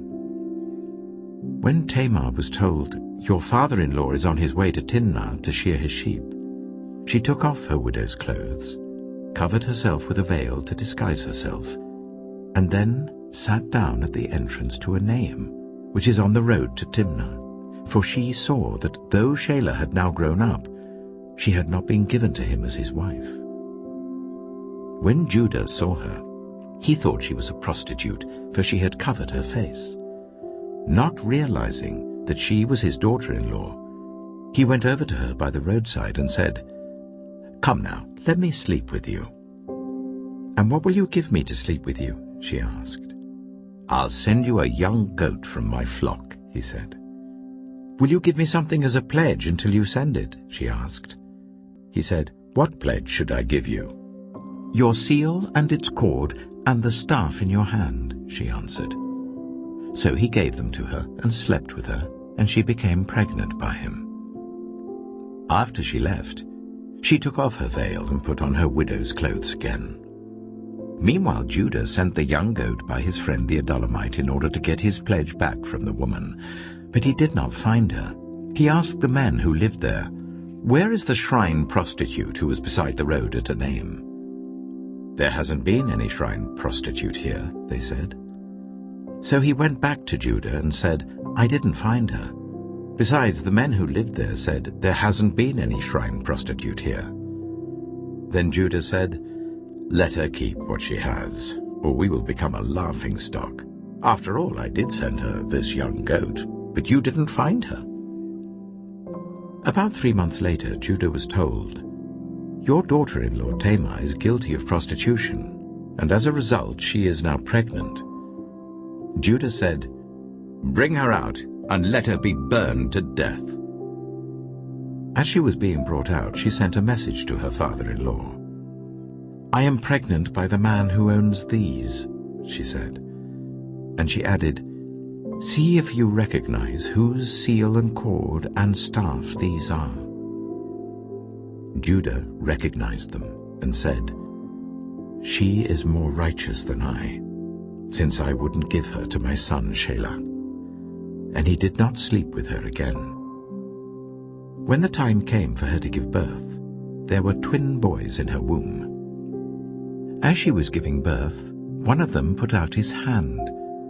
So the midwife took a scarlet thread and tied it on his wrist and said, "This one came out first." But when he drew back his hand, his brother came out, and she said, "So this is how you have broken out." And he was named Perez. Then his brother who had the scarlet thread on his wrist came out, and he was named Zerah. Genesis chapter 39. Now Joseph had been taken down to Egypt. Potiphar, an Egyptian who was one of Pharaoh's officials, the captain of the guard, bought him from the Ishmaelites who had taken him there. The Lord was with Joseph, so that he prospered, and he lived in the house of his Egyptian master. When his master saw that the Lord was with him, and that the Lord gave him success in everything he did, Joseph found favor in his eyes and became his attendant. Potiphar put him in charge of his household, and he entrusted to his care everything he owned. From the time he put him in charge of his household and of all that he owned, the Lord blessed the household of the Egyptian because of Joseph. The blessing of the Lord was on everything Potiphar had, both in the house and in the field. So Potiphar left everything he had in Joseph's care. With Joseph in charge, he did not concern himself with anything except the food he ate. Now Joseph was well built and handsome. And after a while, his master's wife took notice of Joseph and said, "Come to bed with me." But he refused. "With me in charge," he told her, "my master does not concern himself with anything in the house. Everything he owns he has entrusted to my care. No one is greater in this house than I am. My master has withheld nothing from me except you, because you are his wife. How then could I do such a wicked thing and sin against God?" And though she spoke to Joseph day after day, he refused to go to bed with her or even be with her. One day, he went into the house to attend to his duties, and none of the household servants was inside. She caught him by his cloak and said, come to bed with me." But he left his cloak in her hand and ran out of the house. When she saw that he had left his cloak in her hand and had run out of the house, she called her household servants. "Look," she said to them, "this Hebrew has been brought to us to make sport of us. He came in here to sleep with me, but I screamed. When he heard me scream for help, he left his cloak beside me and ran out of the house." She kept his cloak beside her until his master came home. Then she told him this story. "That Hebrew slave you brought us came to me to make sport of me. But as soon as I screamed for help, he left his cloak beside me and ran out of the house." When his master heard the story his wife told him, saying, "This is how your slave treated me," he burned with anger. Joseph's master took him and put him in prison, the place where the king's prisoners were confined. But while Joseph was there in the prison, the Lord was with him. He showed him kindness and granted him favor in the eyes of the prison warden. So the warden put Joseph in charge of all those held in the prison, and he was made responsible for all that was done there. The warden paid no attention to anything under Joseph's care, because the Lord was with Joseph and gave him success in whatever he did. Genesis chapter 40. Sometime later, the cupbearer and the baker of the king of Egypt offended their master, the king of Egypt. Pharaoh was angry with his two officials, the chief cupbearer and the chief baker, and put them in custody in the house of the captain of the guard, in the same prison where Joseph was confined. The captain of the guard assigned them to Joseph, and he attended them. After they had been in custody for some time, each of the two men, the cupbearer and the baker of the king of Egypt, who were being held in prison, had a dream the same night, and each dream had a meaning of its own. When Joseph came to them the next morning, he saw that they were dejected. So he asked Pharaoh's officials who were in custody with him in his master's house, "Why do you look so sad today?" "We both had dreams," they answered, "but there is no one to interpret them." Then Joseph said to them, "Do not interpretations belong to God? Tell me your dreams." So the chief cupbearer told Joseph his dream. He said to him, "In my dream I saw a vine in front of me, and on the vine were 3 branches. As soon as it budded, it blossomed, and its clusters ripened into grapes. Pharaoh's cup was in my hand, and I took the grapes, squeezed them into Pharaoh's cup, and put the cup in his hand." "This is what it means," Joseph said to him. "The 3 branches are 3 days. Within 3 days, Pharaoh will lift up your head and restore you to your position, and you will put Pharaoh's cup in his hand, just as you used to do when you were his cupbearer. But when all goes well with you, remember me and show me kindness. Mention me to Pharaoh and get me out of this prison. I was forcibly carried off from the land of the Hebrews, and even here I've done nothing to deserve being put in a dungeon." When the chief baker saw that Joseph had given a favorable interpretation, he said to Joseph, "I too had a dream. On my head were 3 baskets of bread. In the top basket were all kinds of baked goods for Pharaoh, but the birds were eating them out of the basket on my head." "This is what it means," Joseph said. "The 3 baskets are 3 days. Within 3 days, Pharaoh will lift off your head and impale your body on a pole, and the birds will eat away your flesh." Now the 3rd day was Pharaoh's birthday, and he gave a feast for all his officials. He lifted up the heads of the chief cupbearer and the chief baker in the presence of his officials. He restored the chief cupbearer to his position, so that he once again put the cup into Pharaoh's hand. But he impaled the chief baker, just as Joseph had said to them in his interpretation. The chief cupbearer, however, did not remember Joseph. He forgot him. Genesis chapter 41. When 2 full years had passed, Pharaoh had a dream. He was standing by the Nile, when out of the river there came up 7 cows, sleek and fat, and they grazed among the reeds. After them 7 other cows, ugly and gaunt, came up out of the Nile and stood beside those on the riverbank. And the cows that were ugly and gaunt ate up the 7 sleek, fat cows. Then Pharaoh woke up. He fell asleep again and had a second dream. 7 ears of corn, healthy and good, were growing on a single stalk. After them 7 other ears of corn sprouted, thin and scorched by the east wind. The thin ears of corn swallowed up the 7 healthy, full ears. Then Pharaoh woke up. It had been a dream. In the morning his mind was troubled, so he sent for all the magicians and wise men of Egypt. Pharaoh told them his dreams, but no one could interpret them for him. Then the chief cupbearers said to Pharaoh, "Today I'm reminded of my shortcomings. Pharaoh was once angry with his servants, and he imprisoned me and the chief baker in the house of the captain of the guard. Each of us had a dream the same night, and each dream had a meaning of its own. Now a young Hebrew was there with us, a servant of the captain of the guard. We told him our dreams, and he interpreted them for us, giving each man the interpretation of his dream.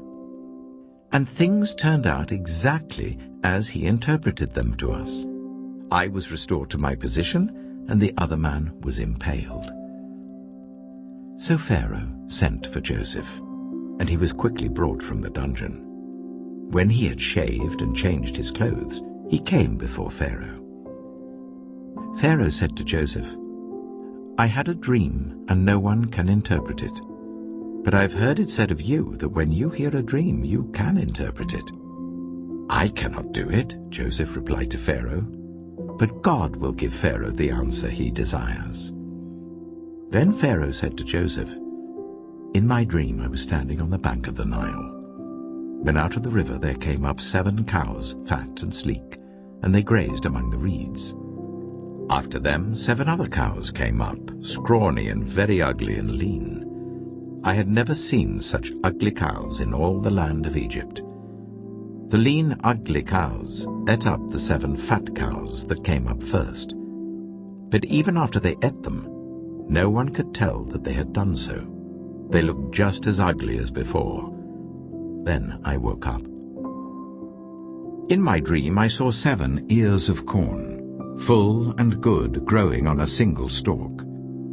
After them 7 other ears sprouted, withered and thin and scorched by the east wind. The thin ears of corn swallowed up the 7 good ears. I told this to the magicians, but none of them could explain it to me." Then Joseph said to Pharaoh, "The dreams of Pharaoh are one and the same. God has revealed to Pharaoh what he is about to do. The 7 good cows are 7 years, and the 7 good ears of corn are 7 years. It is one and the same dream. The 7 lean, ugly cows that came up afterward are 7 years, and so are the 7 worthless ears of corn scorched by the east wind. They are 7 years of famine. It is just as I said to Pharaoh. God has shown Pharaoh what he is about to do. 7 years of great abundance are coming throughout the land of Egypt, but 7 years of famine will follow them. Then all the abundance in Egypt will be forgotten, and the famine will ravage the land. The abundance in the land will not be remembered, because the famine that follows it will be so severe. The reason the dream was given to Pharaoh in 2 forms is that the matter has been firmly decided by God, and God will do it soon. And now let Pharaoh look for a discerning and wise man, and put him in charge of the land of Egypt. Let Pharaoh appoint commissioners over the land to take 1/5 of the harvest of Egypt during the 7 years of abundance. They should collect all the food of these good years that are coming, and store up the grain under the authority of Pharaoh, to be kept in the cities for food. This food should be held in reserve for the country, to be used during the 7 years of famine that will come upon Egypt, so that the country may not be ruined by the famine." The plan seemed good to Pharaoh and to all his officials. So Pharaoh asked them, "Can we find anyone like this man, one in whom is the Spirit of God?" Then Pharaoh said to Joseph, "Since God has made all this known to you, there is no one so discerning and wise as you. You shall be put in charge of my palace, and all my people are to submit to your orders. Only with respect to the throne will I be greater than you." So Pharaoh said to Joseph, "I hereby put you in charge of the whole land of Egypt." Then Pharaoh took his signet ring from his finger and put it on Joseph's finger.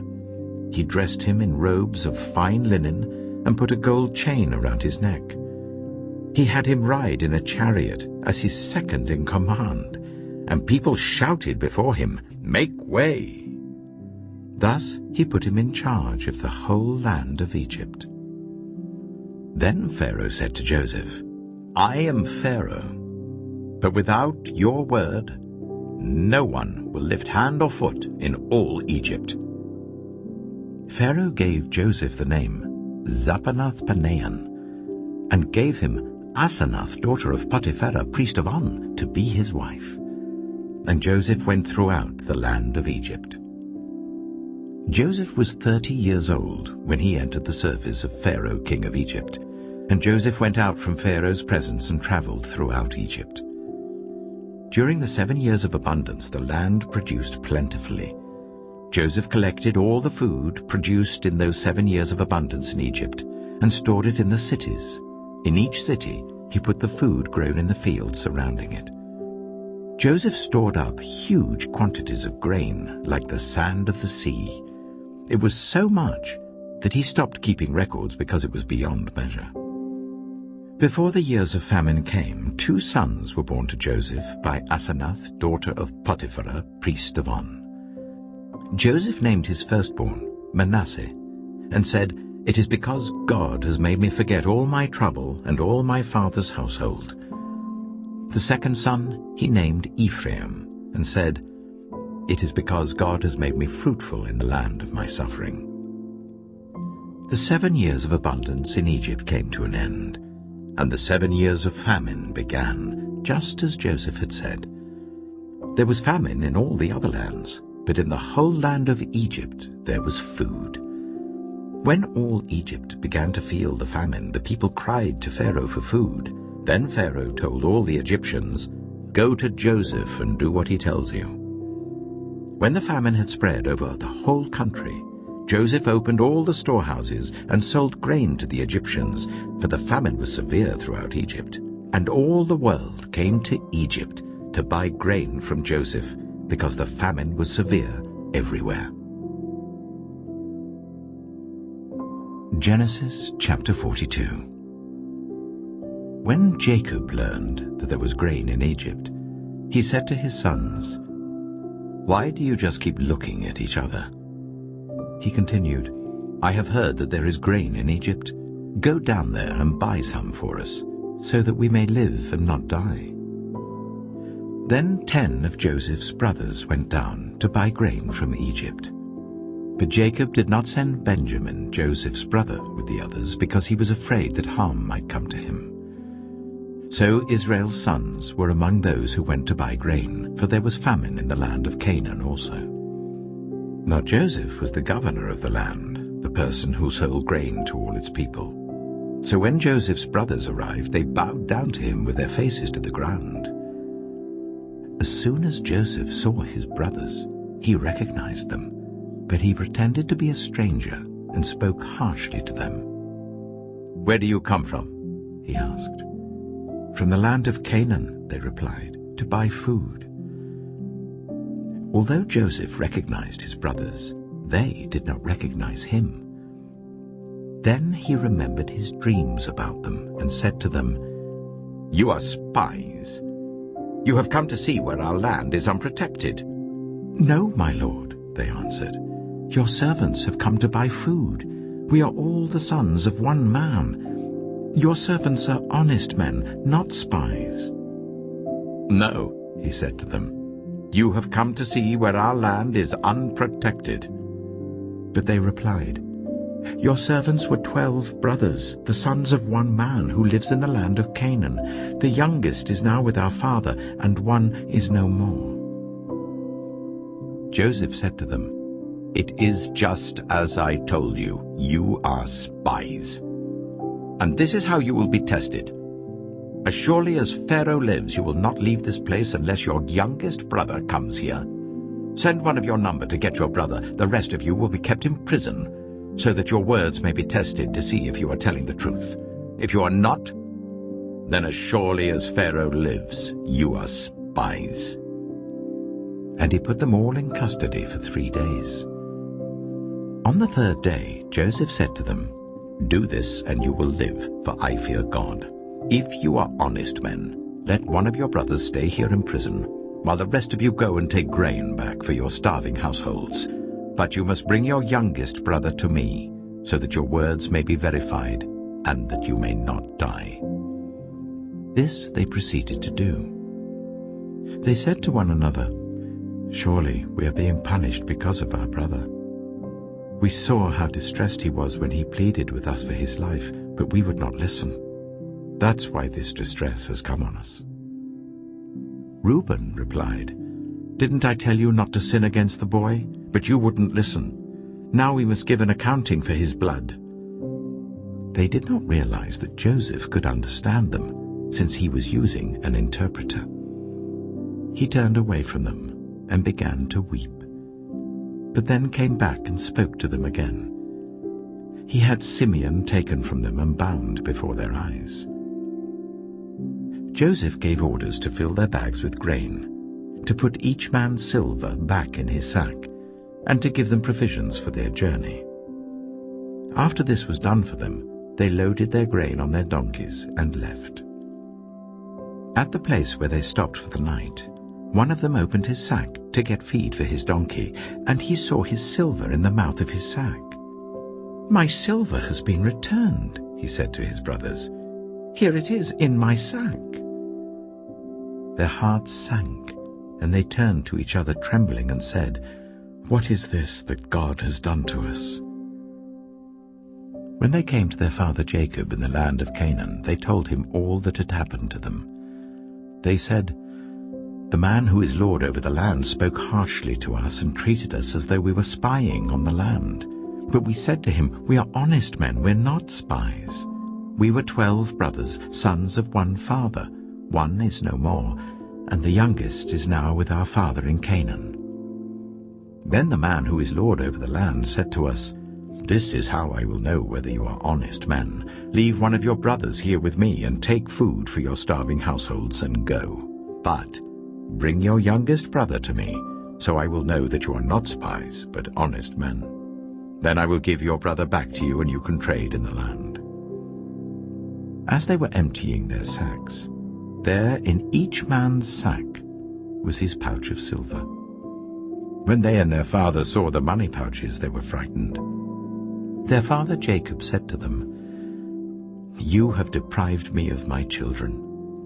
Joseph is no more, and Simeon is no more. And now you want to take Benjamin? Everything is against me.' Then Reuben said to his father, 'You may put both of my sons to death if I do not bring him back to you. Entrust him to my care, and I will bring him back.' But Jacob said, 'My son will not go down there with you. His brother is dead, and he is the only one left. If harm comes to him on the journey you are taking, you will bring my gray head down to the grave in sorrow.'" Genesis chapter 43. Now the famine was still severe in the land. So when they had eaten all the grain they had brought from Egypt, their father said to them, "Go back and buy us a little more food." But Judah said to him, "The man warned us solemnly, 'You will not see my face again unless your brother is with you.' If you will send our brother along with us, we will go down and buy food for you. But if you will not send him, we will not go down, because the man said to us, 'You will not see my face again unless your brother is with you.'" Israel asked, "Why did you bring this trouble on me by telling the man you had another brother?" They replied, The man questioned us closely about ourselves and our family. "Is your father still living?" he asked us. "Do you have another brother?" We simply answered his questions. How were we to know he would say, "Bring your brother down here"? Then Judah said to Israel his father, "Send the boy along with me, and we will go at once, so that we and you and our children may live and not die. I myself will guarantee his safety. You can hold me personally responsible for him. If I do not bring him back to you and set him here before you, I will bear the blame before you all my life. As it is, if we had not delayed, we could have gone and returned twice." Then their father Israel said to them, "If it must be, then do this. Put some of the best products of the land in your bags and take them down to the man as a gift. A little balm and a little honey, some spices and myrrh, some pistachio nuts and almonds. Take double the amount of silver with you, for you must return the silver that was put back into the mouths of your sacks. Perhaps it was a mistake. Take your brother also, and go back to the man at once. And may God Almighty grant you mercy before the man, so that he will let your other brother and Benjamin come back with you. As for me, if I am bereaved, I am bereaved." So the men took the gifts and double the amount of silver, and Benjamin also. They hurried down to Egypt and presented themselves to Joseph. When Joseph saw Benjamin with them, he said to the steward of his house, "Take these men to my house, slaughter an animal and prepare a meal. They are to eat with me at noon." The man did as Joseph told him and took the men to Joseph's house. Now the men were frightened when they were taken to his house. They thought, "We were brought here because of the silver that was put back into our sacks the first time. He wants to attack us and overpower us and seize us as slaves and take our donkeys." So they went up to Joseph's steward and spoke to him at the entrance to the house. "We beg your pardon, our lord," they said. "We came down here the first time to buy food, but at the place where we stopped for the night we opened our sacks and each of us found his silver, the exact weight in the mouth of his sack. So we have brought it back with us. We have also brought additional silver with us to buy food. We don't know who put our silver in our sacks." "It's all right," he said. "Don't be afraid. Your God, the God of your father, has given you treasure in your sacks. I received your silver." Then he brought Simeon out to them.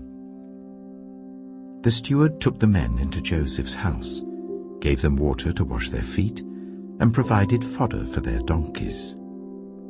They prepared their gifts for Joseph's arrival at noon, because they had heard that they were to eat there. When Joseph came home, they presented to him the gifts they had brought into the house, and they bowed down before him to the ground.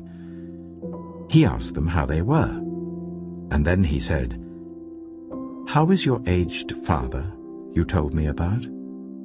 Is he still living?" They replied, "Your servant our father is still alive and well," and they bowed down, prostrating themselves before him. As he looked about and saw his brother Benjamin, his own mother's son, he asked, "Is this your youngest brother, the one you told me about?" And he said, "God be gracious to you, my son." Deeply moved at the sight of his brother, Joseph hurried out and looked for a place to weep. He went into his private room and wept there. After he had washed his face, he came out and, controlling himself, said, "Serve the food."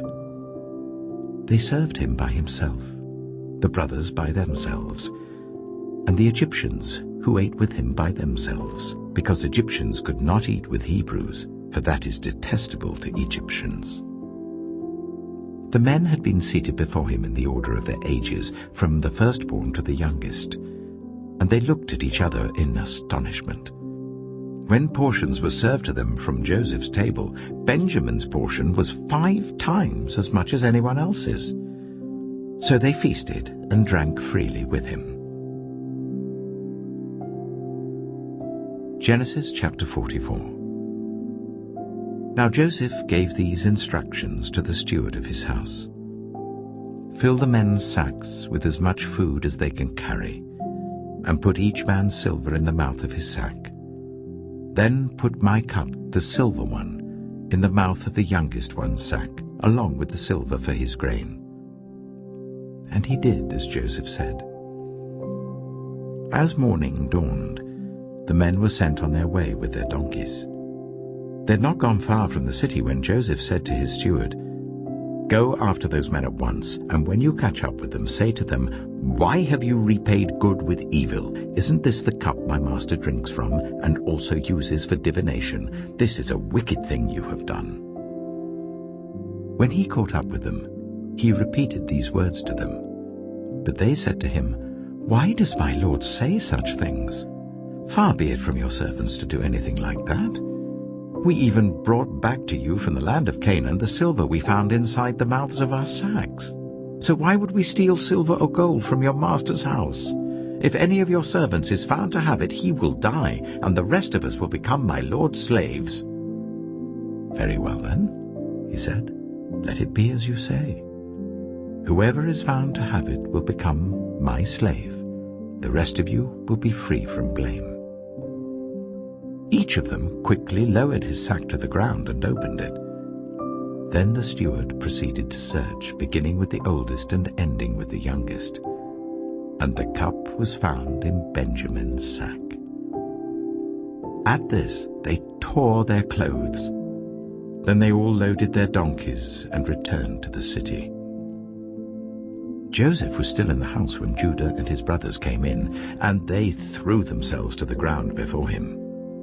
Joseph said to them, "What is this you have done? Don't you know that a man like me can find things out by divination?" "What can we say to my lord?" Judah replied. "What can we say? How can we prove our innocence? God has uncovered your servant's guilt. We are now my lord's slaves, we ourselves and the one who was found to have the cup." But Joseph said, "Far be it from me to do such a thing. Only the man who was found to have the cup will become my slave. The rest of you, go back to your father in peace." Then Judah went up to him and said, "Pardon your servant, my lord. Let me speak a word to my lord. Do not be angry with your servant, though you are equal to Pharaoh himself. My lord asked his servants, 'Do you have a father or a brother?' And we answered, 'We have an aged father, and there is a young son born to him in his old age. His brother is dead, and he is the only one of his mother's sons left, and his father loves him.' Then you said to your servants, 'Bring him down to me so I can see him for myself.' And we said to my lord, 'The boy cannot leave his father.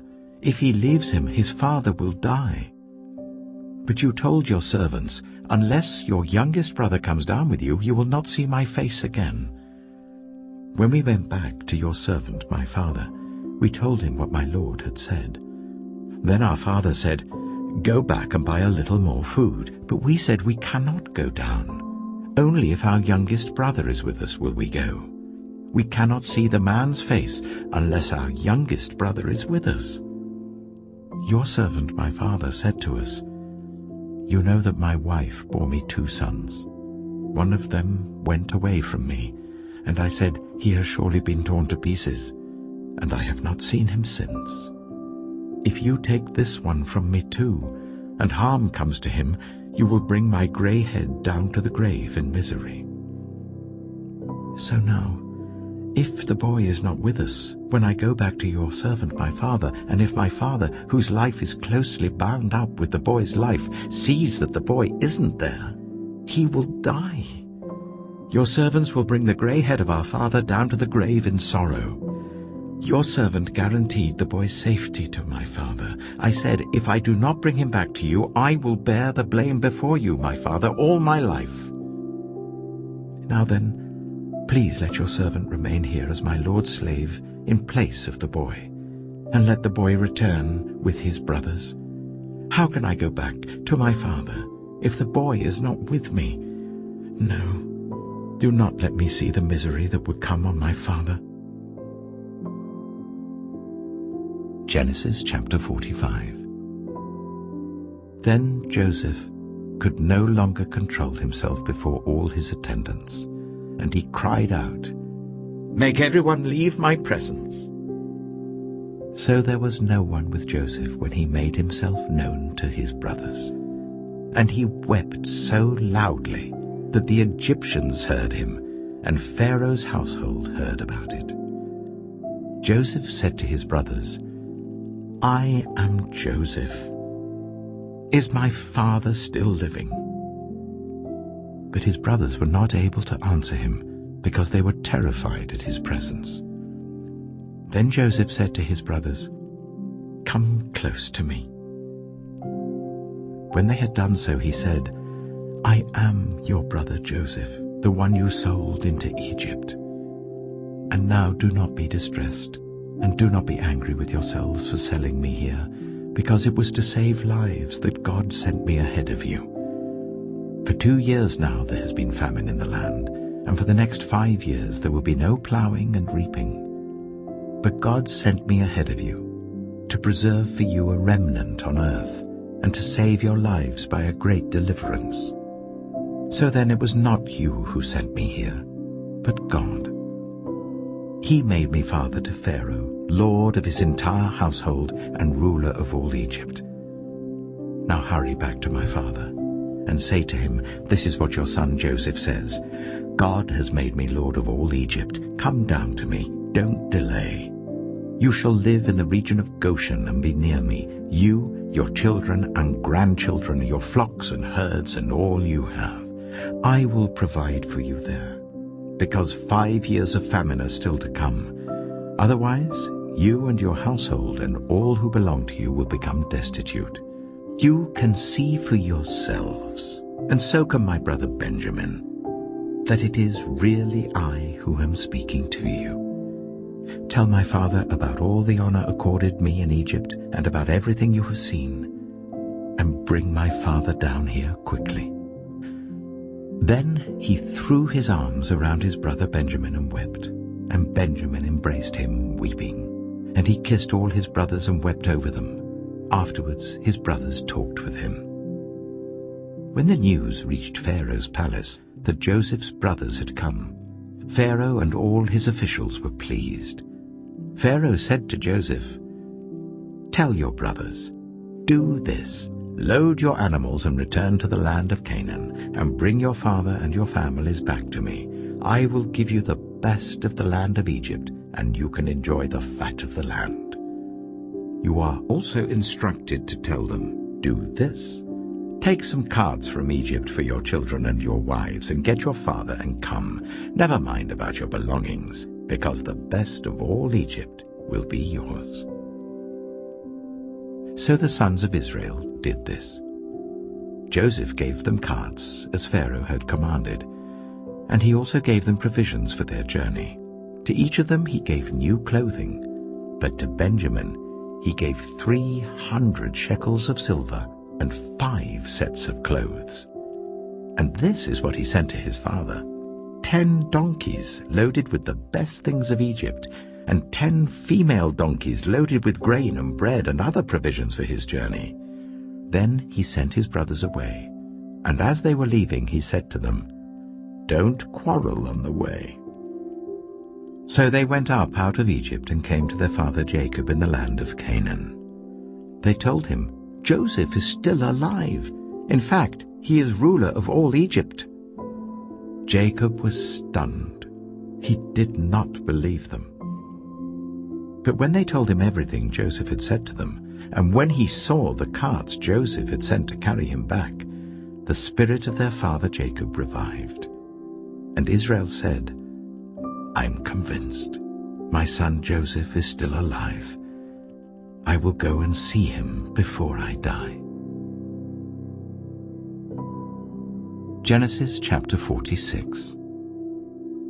So Israel set out with all that was his, and when he reached Beersheba, he offered sacrifices to the God of his father Isaac. And God spoke to Israel in a vision at night and said, "Jacob, Jacob." "Here I am," he replied. "I am God, the God of your father," he said. "Do not be afraid to go down to Egypt, for I will make you into a great nation there. I will go down to Egypt with you, and I will surely bring you back again, and Joseph's own hand will close your eyes." Then Jacob left Beersheba, and Israel's sons took their father Jacob and their children and their wives in the carts that Pharaoh had sent to transport him. So Jacob and all his offspring went to Egypt, taking with them their livestock and the possessions they had acquired in Canaan. Jacob brought with him to Egypt his sons and grandsons and his daughters and granddaughters, all his offspring. These are the names of the sons of Israel, Jacob and his descendants who went to Egypt. Reuben, the firstborn of Jacob. The sons of Reuben: Hanok, Palu, Hezron, and Carmi. The sons of Simeon: Jemuel, Jamin, Ohad, Jachin, Zohar, and Shaul, the son of a Canaanite woman. The sons of Levi: Gershon, Kohath, and Merari. The sons of Judah: Onan, Shelah, Perez, and Zerah. But and Onan had died in the land of Canaan. The sons of Perez: Hezron and Hamul. The sons of Issachar: Tola, Pua, Jeshub, and Shimron. The sons of Zebulun: Sered, Elon, and Jahilel. These were the sons Leah bore to Jacob in Paddan Aram, besides his daughter Dinah. These sons and daughters of his were 33 in all. The sons of Gad: Zephon, Haggai, Shunai, Esbon, Eri, Erodai, and Arilai. The sons of Asher: Imnah, Ishva, Ishvi, and Beriah. Their sister was Sirah. The sons of Beriah: Heber and Malkiel. These were the children born to Jacob by Zilpah, whom Laban had given to his daughter Leah, 16 in all. The sons of Jacob's wife Rachel: Joseph and Benjamin. In Egypt, Manasseh and Ephraim were born to Joseph by Asenath, daughter of Potiphar, priest of On. The sons of Benjamin: Bela, Beka, Ashbel, Jirah, Naaman, Ehi, Rosh, Muppim, Huppim, and Ard. These were the sons of Rachel who were born to Jacob, 14 in all. The son of Dan: Hushim. The sons of Naphtali: Jaziel, Gunai, Jezer, and Shillem. These were the sons born to Jacob by Bilhah, whom Laban had given to his daughter Rachel, 7 in all. All those who went to Egypt with Jacob, those who were his direct descendants, not counting his sons' wives, numbered 66 persons. With the 2 sons who had been born to Joseph in Egypt, the members of Jacob's family, which went to Egypt, were 70 in all. Now Jacob sent Judah ahead of him to Joseph to get directions to Goshen. When they arrived in the region of Goshen, Joseph had his chariot made ready and went to Goshen to meet his father Israel. As soon as Joseph appeared before him, he threw his arms around his father and wept for a long time. Israel said to Joseph, "Now I'm ready to die, since I have seen for myself that you are still alive." Then Joseph said to his brothers and to his father's household, "I will go up and speak to Pharaoh, and will say to him, 'My brothers and my father's household who are living in the land of Canaan have come to me. The men are shepherds, they tend livestock, and they have brought along their flocks and herds and everything they own.' When Pharaoh calls you in and asks, 'What is your occupation?' you should answer, 'Your servants have tended livestock from our boyhood on, just as our fathers did.' Then you will be allowed to settle in the region of Goshen, for all shepherds are detestable to the Egyptians." Genesis chapter 47. Joseph went and told Pharaoh, "My father and brothers with their flocks and herds and everything they own have come from the land of Canaan and are now in Goshen." He chose 5 of his brothers and presented them before Pharaoh. Pharaoh asked the brothers, "What is your occupation?" "Your servants are shepherds," they replied to Pharaoh, "just as our fathers were." They also said to him, "We have come to live here for a while because the famine is severe in Canaan, and your servants' flocks have no pasture. So now please let your servants settle in Goshen." Pharaoh said to Joseph, "Your father and your brothers have come to you, and the land of Egypt is before you. Settle your father and your brothers in the best part of the land. Let them live in Goshen. And if you know of any among them with special ability, put them in charge of my own livestock."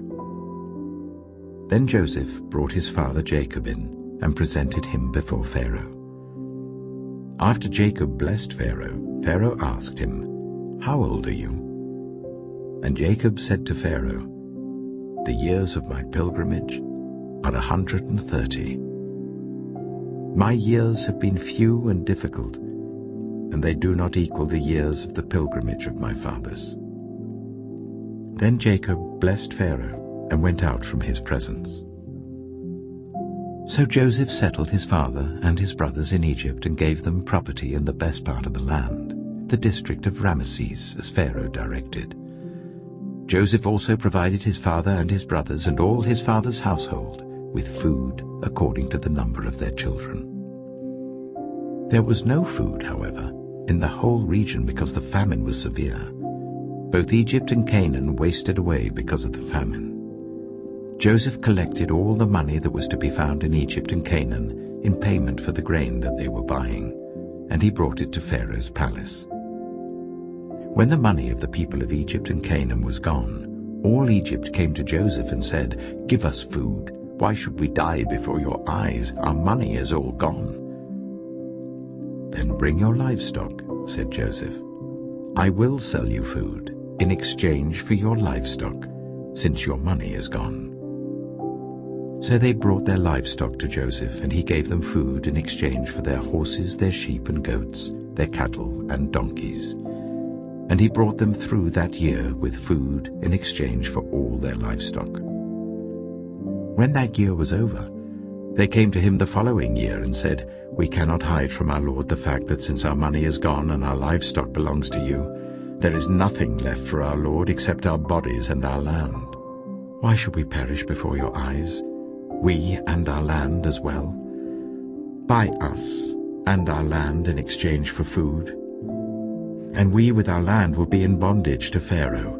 Give us seed so that we may live and not die, and that the land may not become desolate." So Joseph bought all the land in Egypt for Pharaoh. The Egyptians, one and all, sold their fields because the famine was too severe for them. The land became Pharaoh's, and Joseph reduced the people to servitude from one end of Egypt to the other. However, he did not buy the land of the priests, because they received a fixed allowance from Pharaoh, and had food enough from the allowance Pharaoh gave them. That is why they did not sell their land. Joseph said to the people, "Now that I have bought you and your land today for Pharaoh, here is seed for you so you can plant the ground. But when the crop comes in, give 1/5 of it to Pharaoh. The other 4/5 you may keep as seed for the fields and as food for yourselves and your households and your children." "You have saved our lives," they said. "May we find favor in the eyes of our Lord. We will be in bondage to Pharaoh." So Joseph established it as a law concerning land in Egypt, still in force today, that 1/5 of the produce belongs to Pharaoh. It was only the land of the priests that did not become Pharaoh's. Now the Israelites settled in Egypt in the region of Goshen. They acquired property there and were fruitful and increased greatly in number. Jacob lived in Egypt 17 years, and the years of his life were 147. When the time drew near for Israel to die, he called for his son Joseph and said to him, "If I have found favor in your eyes, put your hand under my thigh and promise that you will show me kindness and faithfulness. Do not bury me in Egypt, but when I rest with my fathers, carry me out of Egypt and bury me where they are buried." "I will do as you say," he said. "Swear to me," he said. Then Joseph swore to him, and Israel worshipped as he leaned on the top of his staff. Genesis chapter 48. Sometime later Joseph was told, "Your father is ill." So he took his 2 sons, Manasseh and Ephraim, along with him. When Jacob was told, "Your son Joseph has come to you," Israel rallied his strength and sat up on the bed. Jacob said to Joseph, "God Almighty appeared to me at Luz in the land of Canaan, and there he blessed me and said to me, 'I am going to make you fruitful and increase your numbers. I will make you a community of peoples, and I will give this land as an everlasting possession to your descendants after you.'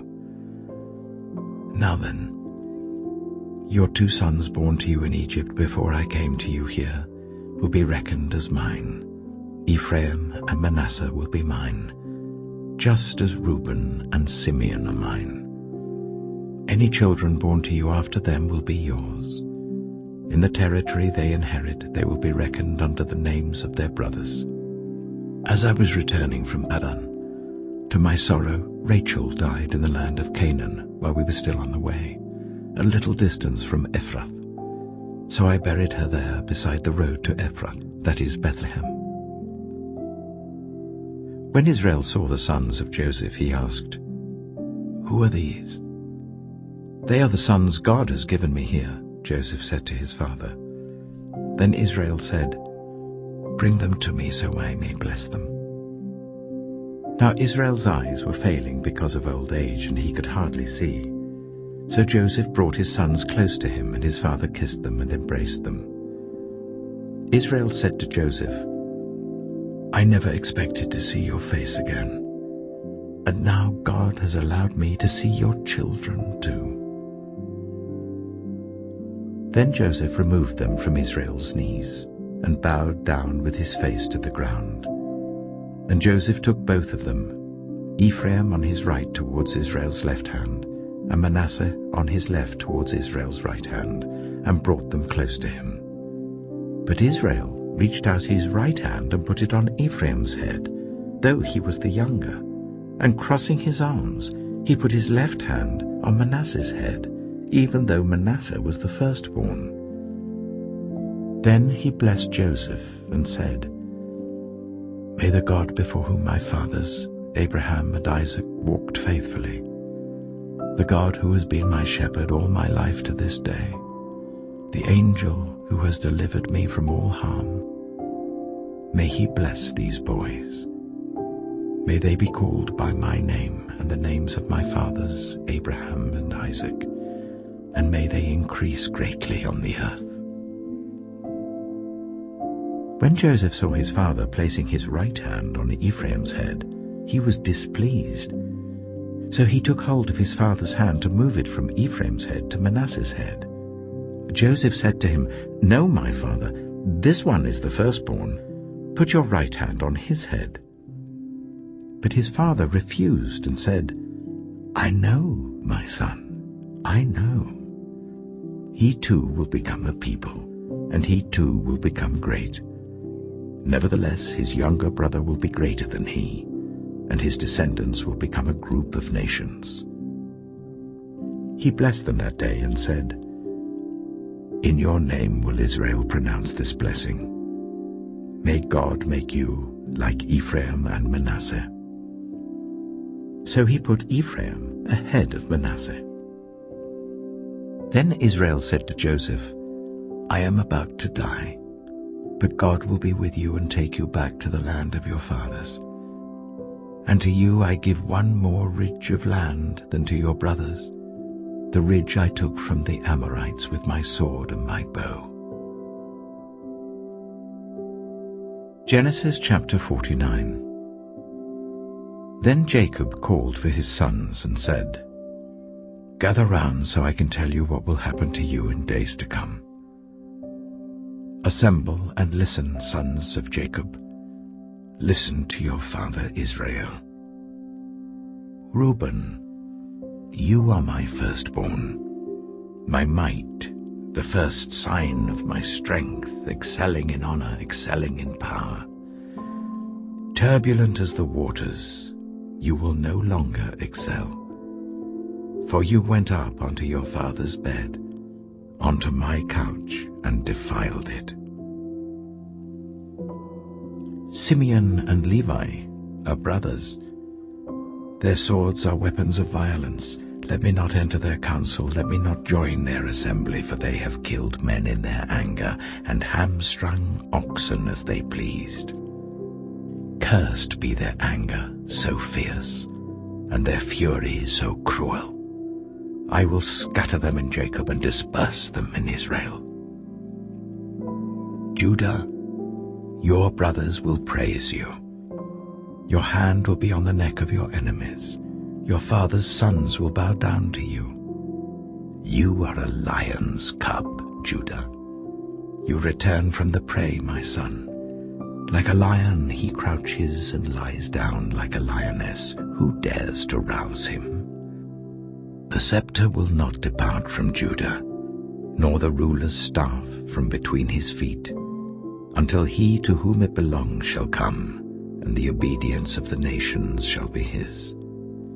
He will tether his donkey to a vine, his colt to the choicest branch. He will wash his garments in wine, his robes in the blood of grapes.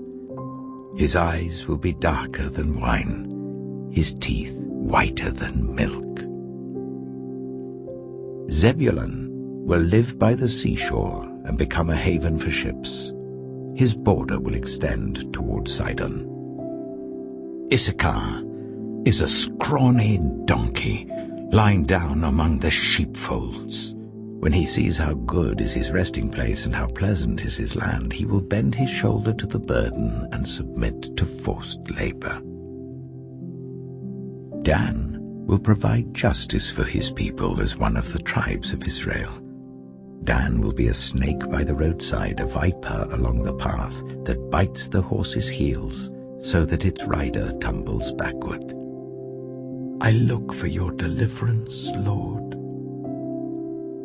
Gad will be attacked by a band of raiders, but he will attack them at their heels.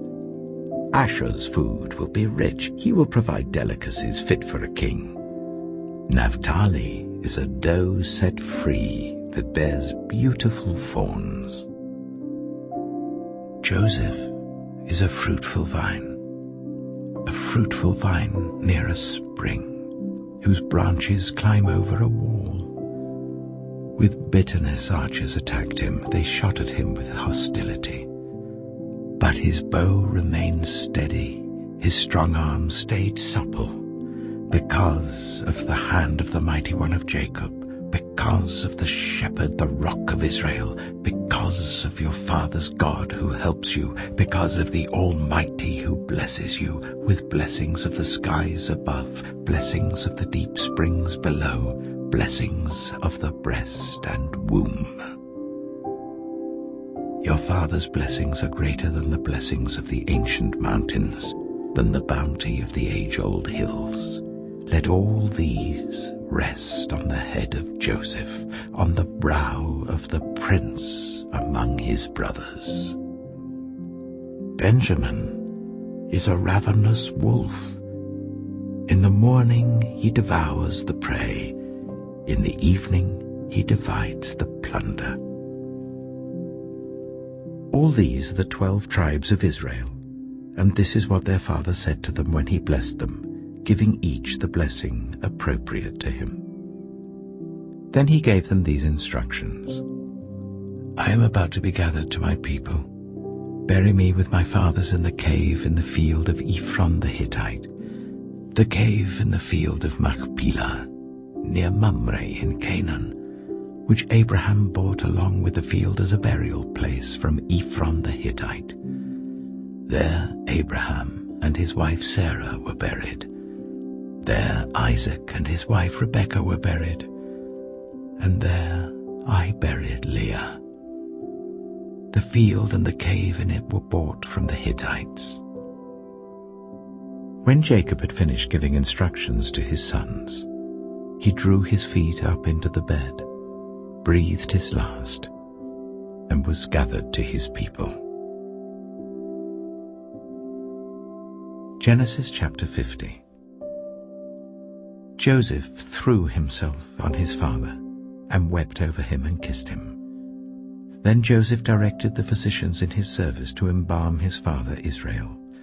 So the physicians embalmed him, taking a full 40 days, for that was the time required for embalming, and the Egyptians mourned for him 70 days. When the days of mourning had passed, Joseph said to Pharaoh's court, "If I have found favor in your eyes, speak to Pharaoh for me.